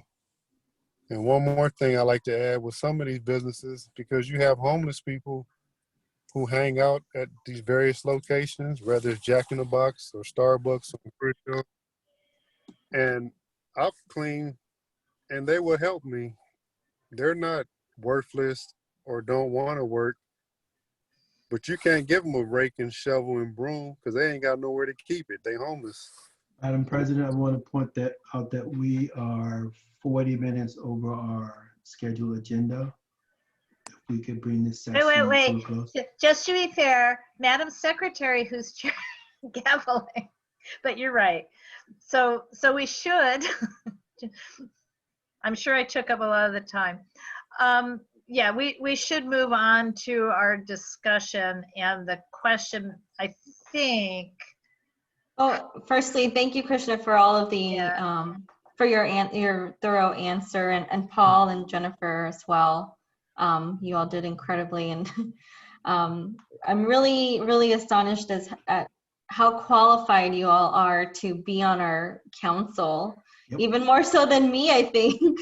So thank you all for your wonderful service outside of UNNC, and it's a really tough decision to make because you guys are all really great candidates. So thank you for applying. Krishna, thank you for applying again. I hope that if we are not appointed tonight, that you remain involved in UNNC meetings as well. As Laura said, we will have openings. So you definitely have an opportunity, just like I did, and we'll ensure to keep you involved as well and updated. Okay, so are we agreed that we should probably put all three in a waiting room? Yes, please. Yeah. Okay, so what that means is, you guys, you're not logged out unless you want to leave, but we're gonna kind of put you in the other space and then come retrieve you by just putting you back in. So okay. We've never done this, so I'm gonna try and figure out exactly how to do it. Put in waiting. Okay, I got it. And now I'm gonna do that. I have to do this one at a time. And last is Krishna. Okay, they're all three in the waiting room. And I have a chat. Somebody. Okay. All right. So, guys, what are we doing here? I love them all. They're all different, so good. In their own way too. I have some thoughts. Right. Okay. Well, I do want to say what I was alluding to. I'm not sure how long George is hanging on as at large, because again, he's been to 2 meetings in 9 months. So we may have a second, but we definitely do not have 3 positions. Well, we also. Well, never mind. No, I mean, so in other words, the way it can work, not tonight necessarily, but if by December 3rd we have that second one, the agenda would just say 2 positions instead of 1 position. Just so you know. So can we? Go ahead, Greg. Yeah. Okay, with what we have, I think our options are to either move 1 forward to the governing board, or either move all 3 or 2 to the governing board for the governing board to decide. So that's the decision that we need to address now. Like, do we want the entire governing board to look at all of them, or do we want to just recommend 1? So that's one train of thought.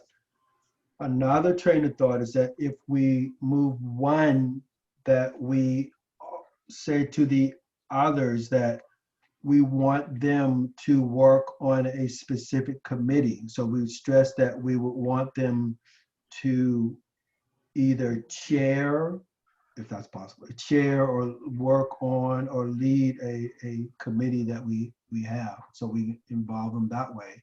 So even though they're not on the governing board, they can still work on, we need their talent, we need their gifts. Right. So I don't want to send I agree. anybody away. Mhm. So do Right. we want to recommend all three, or do we want to just recommend one forward to the? Well, I will, governing on a just practical basis, I don't mind moving all three forward, but how much time did it take tonight so far? That's on us.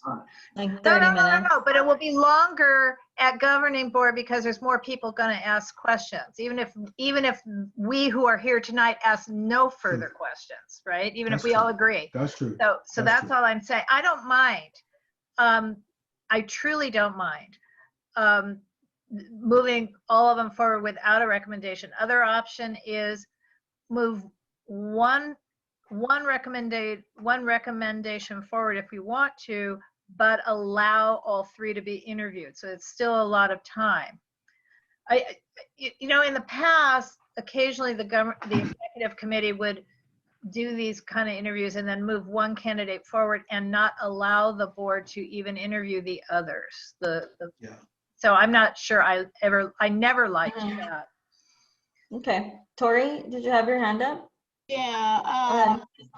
I don't know about the areas I'm thinking, but we have possibly George not Right. staying. I mean, if we went by the rules of missing 3 consecutive meetings in a row, we would have about 5 seats available. No, not anymore, actually. Yeah, we would, but let me You finish. are Everybody. Yeah, well, not in this, vicious. not in Let me this. finish.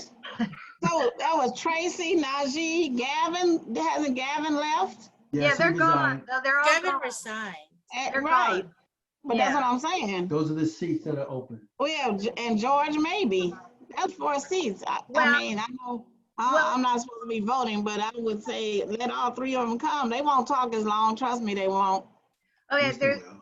we also have one other board member at large who's got no, well, 2, but one of them is on this call, so he's already promised to do his training. But we have another board member who's way out of date on training, all 3. So Right. that, but I don't know what's going to happen. I mean, in other words, we cannot promise 3 seats. No, we can't promise, but we can Right. recommend that they move forth and let it be fair. Right. And But we need to I mean, do some work. At this point, do any of you have like a top choice? Do you have a top choice? well, Yeah, I have a if top we want to, choice. Yeah, I do. I have. Well, if we agree on one as a top choice, then I say we recommend one and then move all 3 forward to the board for, and you know, obviously caution the timing, but to be fair, you know, we'll agree on one, and to be fair, we allow them to be interviewed by the board. Well, when you say agree, there's only 4 of us who have a vote. It's not all the Right. people in the room. Right. Yeah. But I don't mind exactly hearing what I mean. everybody's. I really don't mind if we want to like do a round robin, just hearing what everyone thinks. I mean, I certainly Okay. have my thoughts. Okay, let's do, no thoughts, just top choice, what your top choice is. Go ahead, Greg. Well, I meant I want to hear from the other board members too who are here. Go ahead, Greg. If I had to pick one, I would choose Jennifer to be the Okay, recommended. Laura? Well, actually, it's in. Go to Hugo. Personality, I'd pick Jennifer, but I think Paul has a longer history of actually working in civic engagement like we, I mean, in other words, That's a speech. I Yeah. know. Didn't give a Okay. speech. So Jennifer? No, Paul. Paul, okay, Hugo? Yeah. I'm leaning towards Paul or Krishna, but I think I might have to go with Krishna. Okay, Okay, so we are not in consensus about one Okay. candidate, is what I'm hearing. I was gonna say, And Gabby, are you yeah, getting I was Mine is Jennifer. Jennifer has 2 votes, but that's not more than what you need. Right. I was gonna say that I think with this, it's kind of tricky because I feel like it would be good if the whole board, the whole governing board, gets a pick with who will, be another member, because it's kind of a big deal. And I feel like, if there's any vote that should take time, it's who's going to be a new representative for UNNC. I feel that's maybe the most important kind of agenda item we can have. And I guess the only thing that's kind of keeping us from that is that, it might take time, but Right. at the same time, I feel it's worth it if everyone in the governing board has a say, because in my opinion, this really is the most important agenda item that we could vote for as UNNC. Right. Thank you, Hugo. Yeah, I agree. Laura, would it be possible to do like a special meeting just to interview candidates? Why? It's we do Well, it no, for I mean, city council meetings. I do that, so. But we just did it. That's what we're doing now. So people, so I think the answer is it would be really hard to do that because we would To require coordinate, quorum. yeah. Well, it's the quorum requirement. And Greg doesn't want to do it. I don't want to do more meetings. Seeing that symbolically. I don't know. It was just a suggestion. And we can always do special meetings, but it would have to be, since we didn't get 13 board members here, meaning not 13 people were that interested. I don't know that we could get 13 at a special meeting, and we'd have to have 13. Yes. I'll make a motion that we move all 3 forward. Yeah, I'll second that. Okay. I'll third it. All right.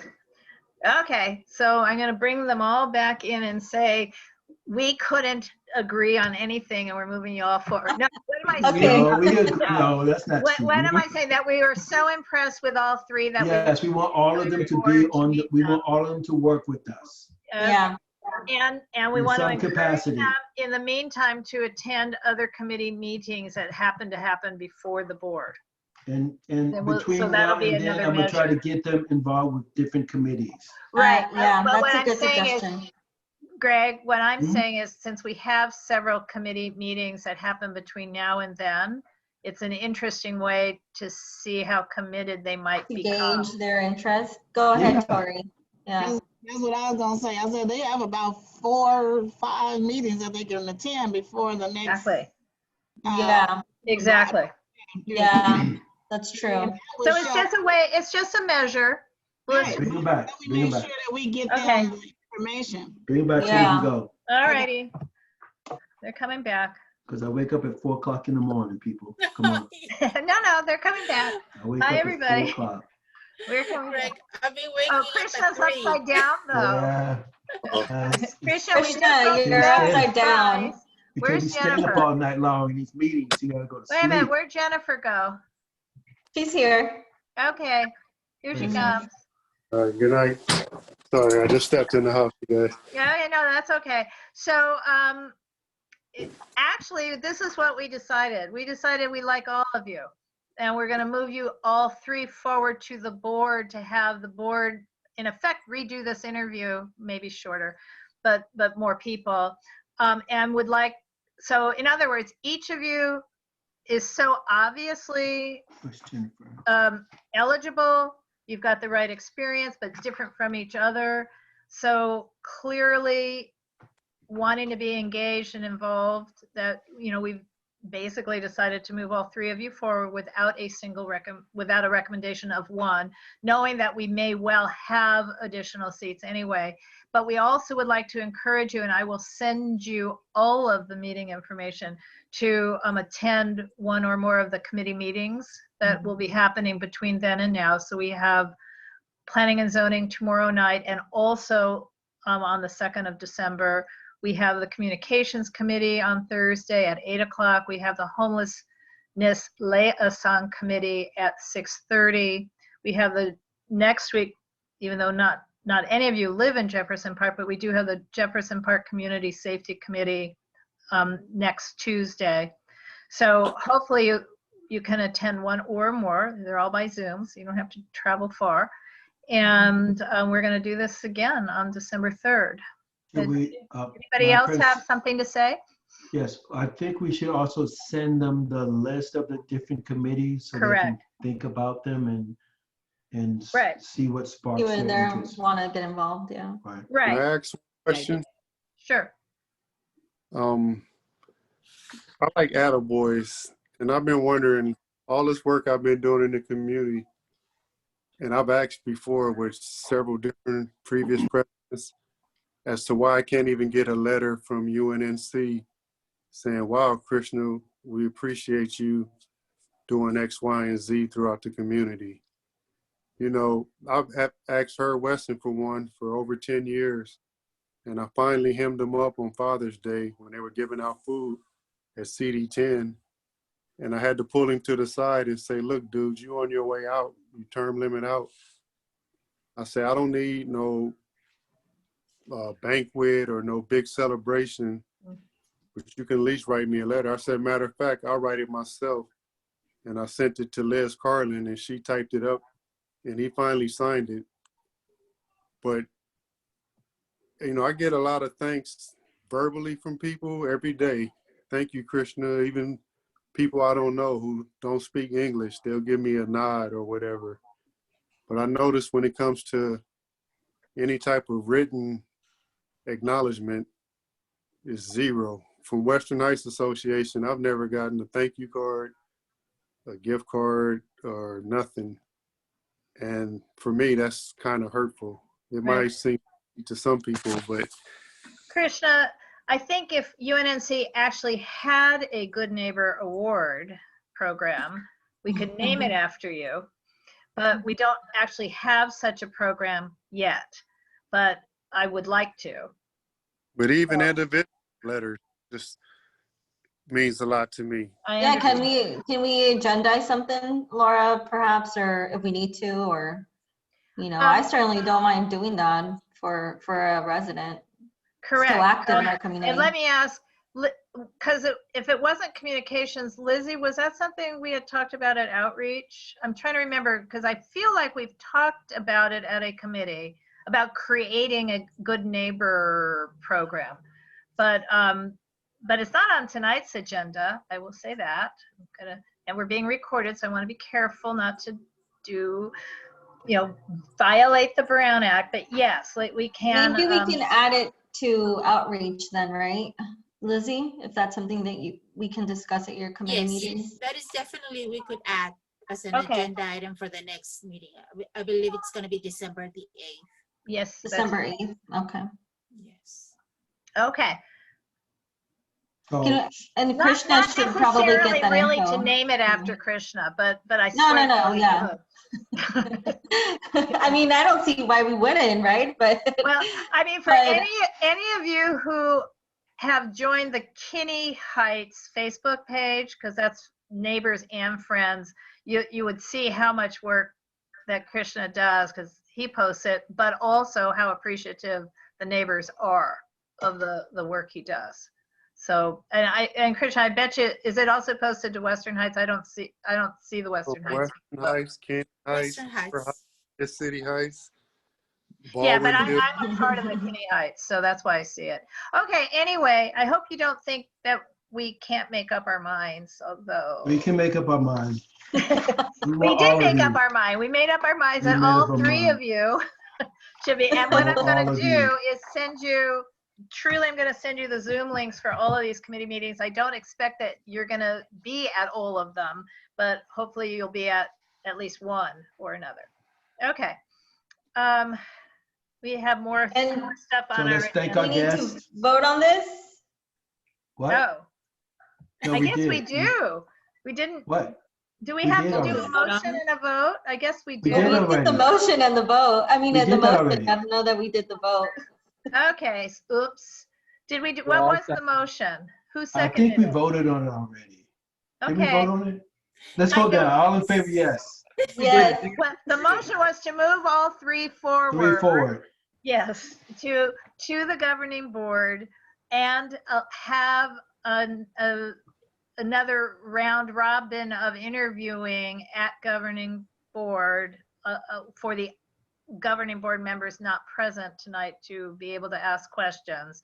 It'll be formatted perhaps a little differently so that it doesn't take 2 hours. But yes. That's so nice. Okay. Great, thank you. Thank you. Thank you. Thank you, guys. Thank you. Ladies, I mean, really, friends, thank you. neighbors. Thank Okay, you. so the meeting Much is not love. over. For those who want to stay, we still have a couple of other items. The next item is potential UNNC holiday, I put S, holidays Okay. celebration. The S meant they're not just Christmas is what it meant. You know, in other words, we have seasonal celebrations coming up in December. So Greg, this was your thought. I don't Okay. know where we go with it. Okay, so, go ahead. Someone else was saying something? Great. Let me just say this before I sign out. Okay. Thanksgiving is coming up, and a thing that's very dear to me, if anybody can take an unwrapped toy to Fire Station 26 for the Toys for Tots, that'll be greatly appreciate.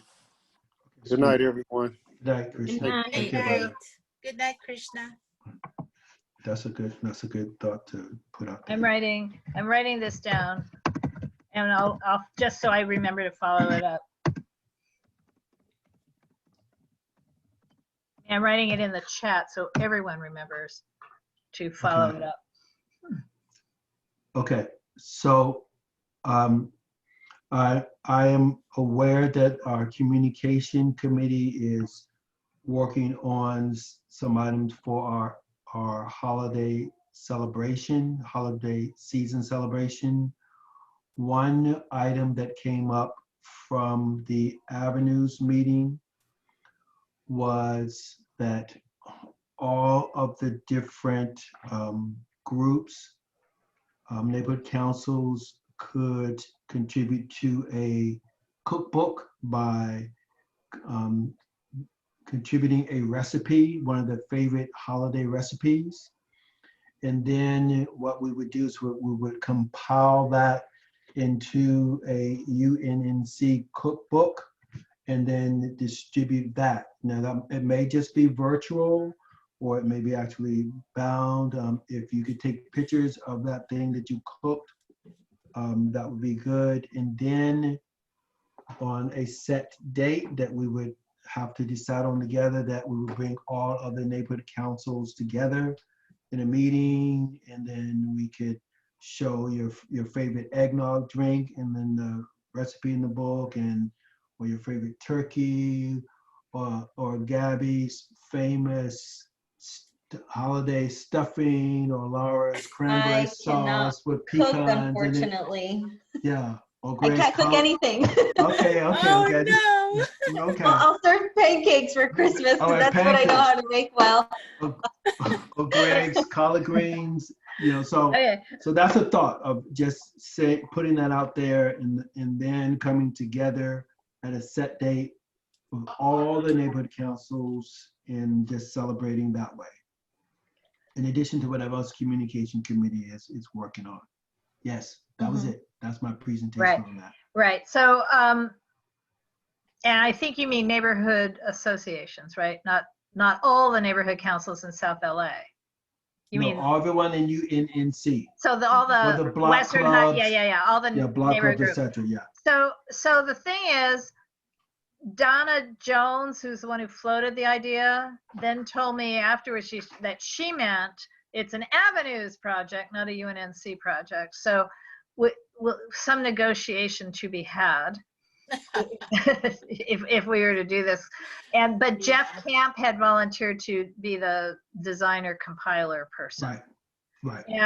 And of course I immediately asked her, well, if it's, the Avenues, can West Adams Heritage contribute a dozen of the recipes, or however many, from all the holiday tours over the years? Because we've had some really wonderful recipes. So I think this is still an idea that's the great idea that's still percolating, but I don't think there's much time to let it percolate. So I wonder if we can't suggest back at Donna, can it be a cookbook where it's chapters, UNNC chapter, Jefferson Park chapter, a Western Heights chapter separate from UNNC, and the avenues, so that it feels like everybody gets their branding and identification. And then I don't know, but I mean, because she's telling me she did not mean it to be UNNC. Okay, well. But I wasn't there. As you know, I left and went on to whatever UNNC committee meeting was that night. Okay. I've already forgotten which one So it was. what I did was, when that was mentioned, the next day, I drafted an email, sent it to Donna and Jeff to say, Good. is this what you meant? Okay. And so I will send that back to her again, Okay. because Jeff said, yes, sounds good to me. It's a great idea to do this. Right. And Gabby, you So I'm don't sure have, Donna will be persuaded to say, let more of the little children into the house. Not just say mine, mine, mine. So and I'm sure Gabby, that's you not what she can meant. contribute Christmas morning pancakes, I love pancakes in the morning you at go. Christmas. right? Yeah. So, I mean, With I can also pecans. do eggs. I can do eggs too. Yeah, I was Gotta gonna have say, eggs. or Okay. sangria or whatever. I mean, it doesn't Sangria. cook. Okay, that was it. I drink that, Laura. I don't make it. I say, can't. or grandma's favorite something. You can contribute. Somebody in your household cooks, right? My mom, yes, she does cook. She feeds Yeah, me. so that could be it. Lizzie? I do have a question. So regarding the talent show that Rahim sent a notification for a request for everyone to ask the neighbors. So I did ask on the community pages for Jefferson Park, and only one person sent me a PM, and she wasn't even interested. She was just asking about something else. So I will have to ask someone in specifically that I'm thinking of, but it's gonna be hard because this is a very high profile person. So anyway, I wanted to know if have you guys had asked someone? I mean, well, what's the update? Raheem was a little sour because he only got like 2 responses from everyone that they were willing to help. So we've agendized it again for our Thursday meeting to see if we can, figure out what else we got to do. Yeah. And, and he was like, I only got 2 responses. Yeah. And like, so it's, we're gonna try and see what else we can think of that won't require too much time from people, because like to Laura's point, we're all volunteers, so right. Exactly. Yeah, I understand. I'm raising my own hand and then calling on me because I don't see any blue hands up. Okay. So, well, want to be fair. Up until COVID, our December board meeting was actually a dinner celebration. In other words, we would have a catered holiday dinner. We cannot do that. We cannot send food to the board members' home. We can't spend money. We cannot do that. We will have just a regular board meeting on December 3rd. I have a crazy idea, and I personally would be terribly embarrassed if we did this, but it could be fun. Should we ask everyone to wear ugly holiday sweaters? Yeah. I have a couple. I mean, I'd have to go to the Goodwill, but or Target. If you just walk in the door at Target, there they are. If you wanted to buy them, they are like that's. But I'm trying to say, should we do something for December 3rd? I think we should. We should. My idea build really that bad? culture. Is that a really bad idea? No, it's a great idea. Anything festive, fun is a good idea. Ugly holiday sweater, I mean, do you think? Yes, that's a good idea. All right. Yeah. All right, so I will, what I will do is grab some photos online and make a collage and send out an email to the board saying wear something like this. What, I mean, to give them the idea, and let's hope that more than just I do it. You guys promise?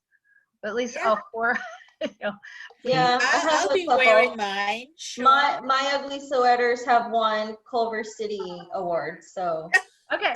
No, I'm just Well, saying, because no. I've never done this, so I'll have to buy something, Goodwill or Target.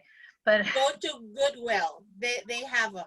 well, I know they do, but it would involve having to walk in, and I'm not necessarily comfortable. Whereas with Target, I can do an online purchase and curbside. Okay.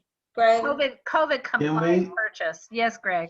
Can we have a one list of everything that we have already proposed, like the talent show or anything else that we already have pending for the holidays or for December? Well, Yeah. what's the talent show for holiday? I forgot. yeah, was we supposed wanted to to be do a virtual variety show, Variety. and part of it would include a talent show. So we're gonna work out the details of that on Thursday, and we can share our, you know, like our, you know, what we were trying to do before the 3rd, before the Okay. board meeting. Okay. Just as an update, a general update to members, I guess, Sounds good. about Okay. what we want to do. Yeah. Okay. Right. Because again, I don't think there's much of anything else we can do for December 3rd. We just can't cater a meal. I mean, it's really sad. But Because the variety show is not just for board members, it's going to be like a community event online. right. So Right, but it may you or don't may have to do it for the 3rd. We just have to schedule it, you know. and But we don't figure even out have to do it details. for the holidays, correct? Yeah, I don't think we do. Right. Because Greg, now the other thing we could do, Uh-huh. what we really could do What could we do? is a series of articles that are e-blasted and or on the website that relate to volunteer. I mean, in other words, we can get a real focus for December on our communications out. Mhm. You know, we could do one thing about whatever the local restaurants are doing that are festive. I mean, I don't know, but we could do a sort of news focus, for lack of a better phrase, on volunteer opportunities. We can do some reporting and then communicate it, I guess is the best way to say it. Even, you know, where to see Christmas lights. I mean, maybe, oh, wait, speaking out loud, maybe encourage our community neighbors to go all out for holiday lights this year. I love that because I'm the only house on my block that decorates. Right, and maybe do that, and then kind of go out. We can drive around and then send a communications to see where the really great places ended up, and say go drive by. Maybe, you know, I mean, this. I think I don't think we need to vote on this, but you know, in other words, we can send out a e-blast about, hey everybody, let's light it up. I mean, I did that once in March. A few people did it, but maybe people are more interested in lighting their holiday lights at the holidays as opposed to in March. I love that. Can we? I'll bring it up at communications if you're not going to be there, Laura. I'm gonna be there. You can. Is there anybody else? I'm gonna be. No, I'm facing the distinct possibility. Luckily, we do have 2 computers here of turning on your meeting while the homelessness liaison committee. Oh yeah. But I have 2 computers, and I've already cleared that path here and here over here. It's like that's what I have to do. So I'll be there. I'll be. Okay.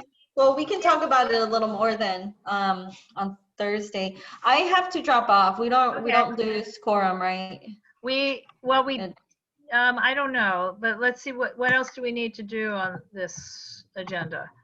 I don't think there's any other action to be We need to talk about training because that's. There's no, yeah, I mean, there's no real action, and governing board agenda items, and we're not doing minutes. I mean, as long as Hugo's really here, we don't lose quorum. Hugo, you here, buddy? He's here. He may not be very present. Let this be a lesson to us. We got to be mindful of our time. Yes, indeed. And our extra Gabby, comments. before you leave though, for the governing board agenda, will we have now all those other minutes? Oh yeah, I'll send them to you. Okay, so we'll have the minutes. And do you have any other? Did you want to have the grievance thing on this agenda, or did you? Yeah, let's do it. Okay. Might as well. All right. And I also wanted to ask you, just as a side note, what's the Clean Power Alliance, and should you be also attending occasionally the Environmental Committee, since they seem to be about clean air? Is that Yeah, they're the community choice energy program in Southern California. I don't know they, what that is. They deliver clean energy, cleaner energy than SoCal Edison. And that's who I work for. Like solar and windmill driven? Yeah. Yeah, so one of these days you should talk to Elizabeth and Dan and figure out what intersection you may have, but I digress. Okay, so if you have no other agenda items that you want to put on governing board, then no, we'll just proceed a pace on this one if you need to drop off the meeting, as long as we think Hugo is here. Thank you, everyone. Thank you, Gabby. Bye, Voices. Gabby. Bye. See you Thursday. Bye. Oh, Carlos is see, some people are attending here from back east. It's past 11 o'clock in other places. Oh my God, what's wrong All with right, us? all right. So let's power through the rest of it and be Please. done. Okay, Please. I'm leaving too. So thank you. Bye, Lizzie. Thank you, everybody. Love you. Love you more.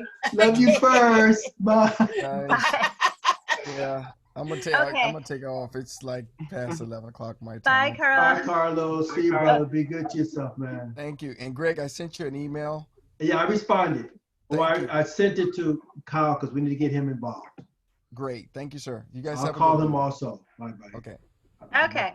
So, Greg, the next item is the board member trainings and attendance update. Okay. Well, here's the deal. Here's the deal with that.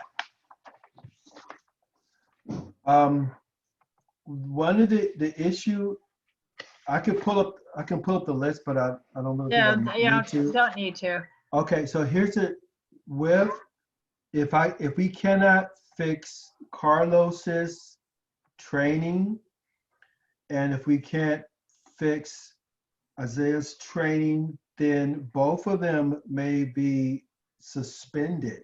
Correct.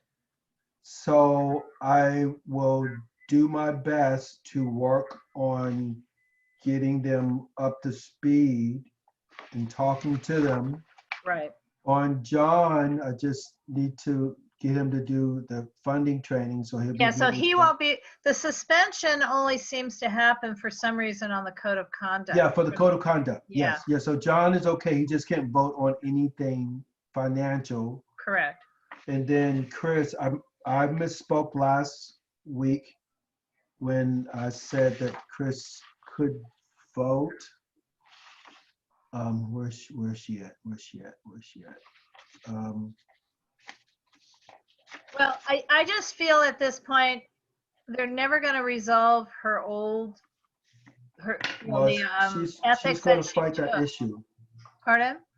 She's going to continue to address that issue or fight that issue to get that done. Well, yeah, but there's only a few months left before she'd have to take it again anyway. Well, that's. I'm just saying. I spoke with her, but so she can't vote on financial things. She can't. Yeah, but it's not just financial. Hers is ethics training, not funding. So okay, well, so we have two people who really, really, really have to take that code of conduct, but everybody else is good on that, right? Yeah. And again, my concern is that if this doesn't happen soon, I know they may be dropped off. Correct, because did both of them get emails? Yes, both of them received emails. Not from you, from Dunn? I don't know. They don't Because CC me on that. what Dunn specifically said they were doing is giving people, meaning all 99 neighborhood councils, not just us, 30 days warning. You know, in other words, suspension and then dump. So I don't know. But they're not telling the leadership of neighborhood councils who got. I will ask Cal for that information tomorrow. Right, because once they get a letter, whoever gets a letter, it's 30 days and then you're done. And yeah, and this is so easy. It takes 2 minutes, but whatever. Okay. Okay, So and that's then training. Yeah, and then on attendance, Well, that also needs to be I know, presented in the meeting. by the person who isn't here. Right. And So- so, because, like Tori shared today, it's like, if you miss 3 meetings, consecutive meetings, then that's, Right. it doesn't have to be excused or unexcused. according Okay, to the- we dropped, and this again was sort of an advice from Don. In the first several months of COVID, obviously we were suspended from having meetings. And then on advice from Don, people are slowly getting back into, coming to Zoom. So I think we're at the place where we need to do that for sure. But we were, you know what I'm saying? We were initially advised not to. I understand that. But now that, But not anymore. right, so I think that in the next governing board, if you will allow, I will give a presentation on a recap on attendance requirements and actually take attendance, keep a record of. I have a record of the attendance, Greg. Well, I know you do, but I mean, But it's neither your job nor mine. That's the not the problem. point. That's not the point I I'm know. trying to make right now. I I'm know, just but trying I to get it do done. have it and I can give it to you. Okay, that's fine. But So yes, I need that. That I would be know. very helpful. Yes. That'd be very So helpful. it's 3 in a row or 3 total. They're not quite the same thing. It's the consecutive unexcused. No, It's it's 3 in a consec- row. It's 3 in a row whether or not you're excused, and Right. it's 3 unexcused whether or not they're consecutive. That's correct. Yeah. That's So correct. so we have only one board member at this moment in time who is, no, Isaac as well. We have a couple board members who have the too many unexcused. Right. So I will get you that information. Okay. And But I will- do know I have the attendance ever Okay, since that's Zoom, fine. That's perfect. since That's Zoom perfect. started. I don't have it from before. Okay. And Asai may or may not have it, but he would be the Okay. attendance keeper. Right. And I will reach out to them individually Mm-hmm. before we brief Okay. it in public. So it's not like we're All right. blindsiding anybody. Right. Okay, well, that's that part. Right. And then it's just we have one. It's just the 3 of us officers and one other person. So on the governing board agenda, I have at least one land use issue. Did we skip case. something? Did we Sure. skip something? We did not. That's, Board member training. Oh, yeah, okay. we haven't gotten to old business, if that's what you're asking. No, I thought I was supposed to do my treasury report, but no, we haven't gotten there yet. It's next, but it's like we're going to be out because we've lost everybody. On the governing board, I have at least, and I'm saying at least, one case processing item of the alcohol permit extension at the restaurant on the corner of 10th and Washington. We have to do that. And at the moment, I do not think we have another case, but that these things just come up at the last minute. So we always leave that one open. We're going to have obviously the interview candidates. We're going to have, the stuff that's on this agenda, grievance procedures. And my brain is toast at this hour because I believe we have some other things that I am just We need to talk about the remembering. holiday event. Well, that won't be on the agenda. That'll be the agenda. Where are your crazy things? Oh, Oh, I see what you're saying. Yes, we can talk about ideas for the rest of the holidays. Yes. right. Yes. But, my brain is toast at this point. It's Okay. 9:30, keep so I going. know there's Let's some keep other going. items. I'm just not thinking of it. And we have obviously approved the MER, and we will not have, based on what Kathia wrote us, we will not have the November MER to approve because she said it'll be issued on the 5th of December and we meet the 3rd. So we'll still, once again, be a month behind. Yeah, that's fine. So there it is. Kind of But slow. we will have October to approve. Yes, because she Yeah, did something we're a today. month behind every month. That's what it Okay. is. Okay. Okay, so where And we at? Where where on the we at agenda? our financial report.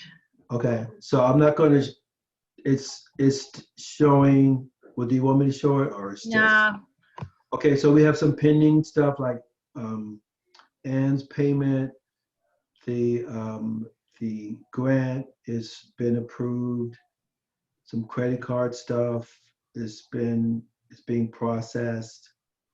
I'm gonna do another bill for Ann for October.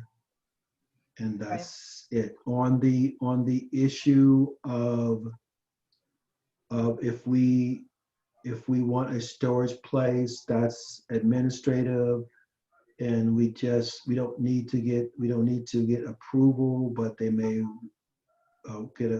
request a copy of the contract that we have with them. right. Well, that's like, is that what Shauna said? Because that's Yeah, what, yeah, okay, because that's what yeah. I was told yeah, months ago about something. yeah. They just want to get a copy of that. And Greg, did you ever ask her, I think, no, that's something else. Did you ever ask her how we go about, are we allowed to, not how we go about, are we simply allowed to use the credit card and purchase another annual Zoom license? I understand we have on our end some technology issue with it. I mean, we have to figure out an email address, but are we able to just do it, or do we need her permission? We voted on it. I believe so, but I can't remember specifically that. But I don't remember. I don't remember. I want to go on the side of. I feel like I talked to her about it, but I don't. But would you just ask her? I mean, in other words, Yeah. it's we authorize the. I think she said if this is a vague memory that as long as it's administrative, that's fine. Right. Yeah. Right. I mean, because on our end, it's an easy purchase, but we also still have to set up an email address so more than one person can access it. Yeah. But that's easy enough. I mean, yeah. Oh yeah, and then like setting up an email address, we could do I don't know. This is like communication thing. Like we could do an email address that. It's we set up a Gmail address and we give the login to 3 people or whatever. Everybody can see it. Yeah, everybody can see it. Yeah, that's great. Yeah. Okay, that's fine. Right. Just because it is becoming burdensome to me. Because the other option is,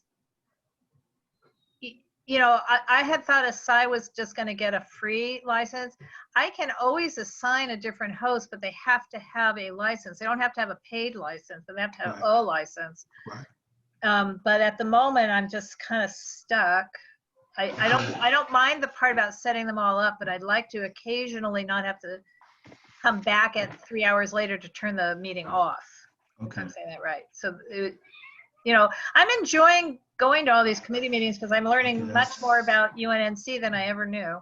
Well, but at some point, I gotta stop doing this. All right. Okay. I have another request. Okay. You know what I want? I want to do the BACs or someone else do the BACs. You're welcome to do the BACs, Greg. Okay, I'm gonna do them. I suspect you'll get the motions accurately. Okay, I'm gonna do them. Send me. I'll send you the master. No, I have the master. I just need. Remember, I have the. No, you don't. I have the master. I mean, the master has to change every month. Okay, send me the master. Yeah, so in other words, one makes a new master for each meeting because it has the right date, and then everything else you have to fill in on each item. Okay. But it also, the new master will have. The new people. I have the blank master. Yeah, no. I have a master with the names and it now deleted the empty names, but the new person or people would have to be added. I can do that. I can do that. Yeah, right, exactly. But that's only with the good. line. So we're gonna do that starting on this whatever, December the whatever. Right. Okay, so that's that. Wait, let me just explain. And the answer is yes. So I will send you the master. What you'll need to do when I call the roll, that's the very first thing, which is not a BAC, but it comes off the BAC.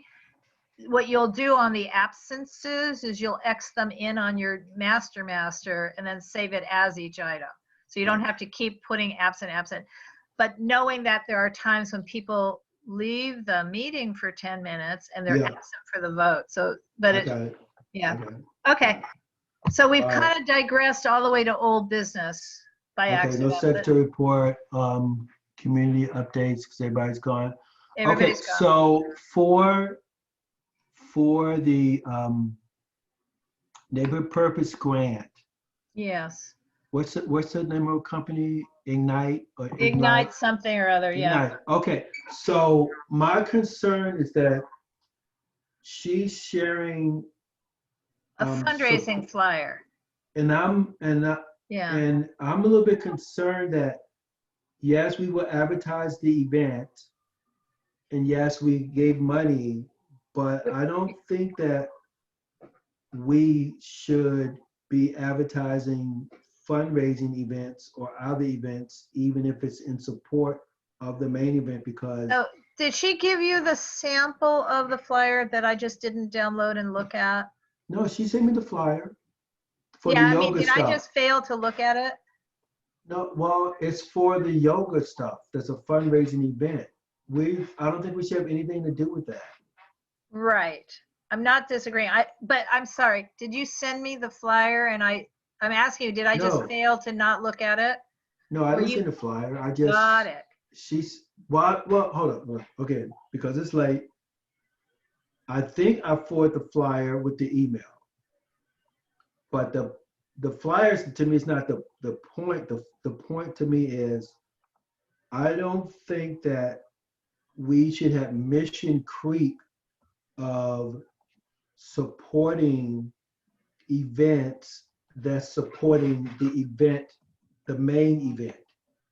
I think the limit of our involvement should just be on where we will advertise the main event, which what we said, and we've given you money, but supporting fundraisers is also endorsing that fundraising event. And we're not, and I don't think the city will allow us to do that. You know, like they're doing a yoga class and somebody gets hurt and we put the city, we're endorsing that. We can't do that because we're like, no. So I think I need to say, I guess I'm asking her because I need to say to her, we can't do that. We cannot advertise your fundraising event. Correct, because we're not really one of the event's sponsors. Is that correct? We've just actually given them, and by the way, my internet connection's suddenly unstable, so you may lose me. Yeah, we're giving them a bit to buy the COVID test. Right, so we're not a sponsor, so we should not be on the fundraiser flyer. I agree with you. We should be on the event flyer for the actual event.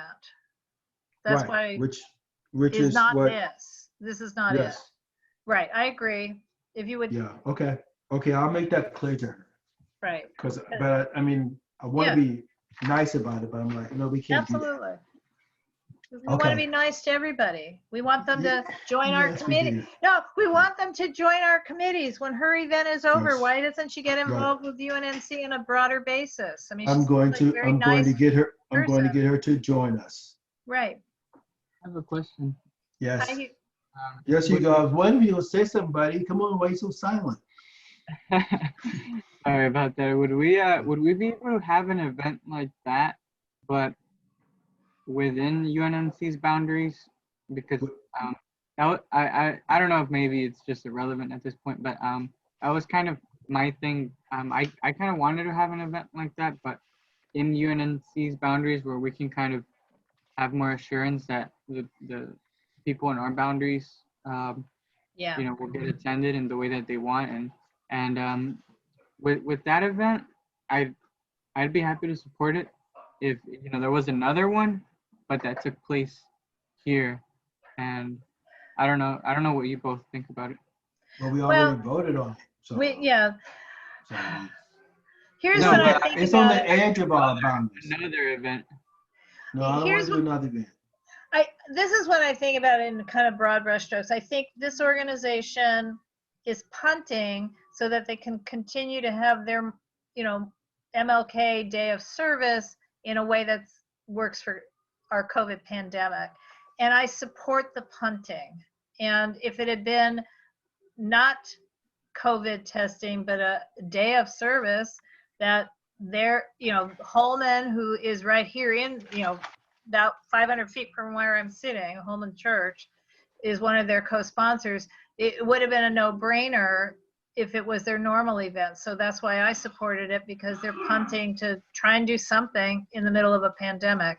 Yeah. I am not sure. I don't quite understand how COVID testing becomes an event, because at this point, people who are exposed all the time should have multiple COVID tests. People who are like me, pretty much staying safer at home mostly, except for I saw Hugo the other day. He and I were both not, Greg, he and I were both not staying safer at home. We were both at PetSmart. Just pet food, there you go. But with we have on, little mouths to feed. We have to go out. With the mask on, right? Well, Hugo has kittens. I've got cats. Yeah. Okay. We digress. We digress. With the masks on. Yeah, we did have. He recognized me. Everybody seems to recognize me behind that mask. It's weird. Right. So. Yeah. So we're supporting her event. Well, no, I'm saying the event for this event. I'm saying to Hugo is I supported it because it's a punt, but it's a good annual day of service kind of thing that we should support. Yes, it would be good to have more stuff within our boundaries, but I am not sure why a neighborhood council would need to often fund COVID testing. I'd rather fund food giveaways. Yeah, that was. Yeah, personally. But we are really digressing, and it's we did it already. And so, Greg, yes, tell them what you want to tell them nicely. Yeah. Hugo, if somebody in our area is doing an event that makes sense, please bring it forward for us, to support. But make sure there's enough time for us to get it through. And be safe. Everybody be safe. Is there anything else on this agenda? I think we are done. Nope, right? I think we're done. I think we're done. Okay. Adjourn. Shalom. Yes. Is that peace? Yes. Yeah. Okay. Yeah. Good night, everybody. I'm going to end the meeting, and this time I'm not going to stay. I'm really. Let's race to Hugo check out first. Yeah, Ready, set, go. Good night, everyone. Good night. Good night.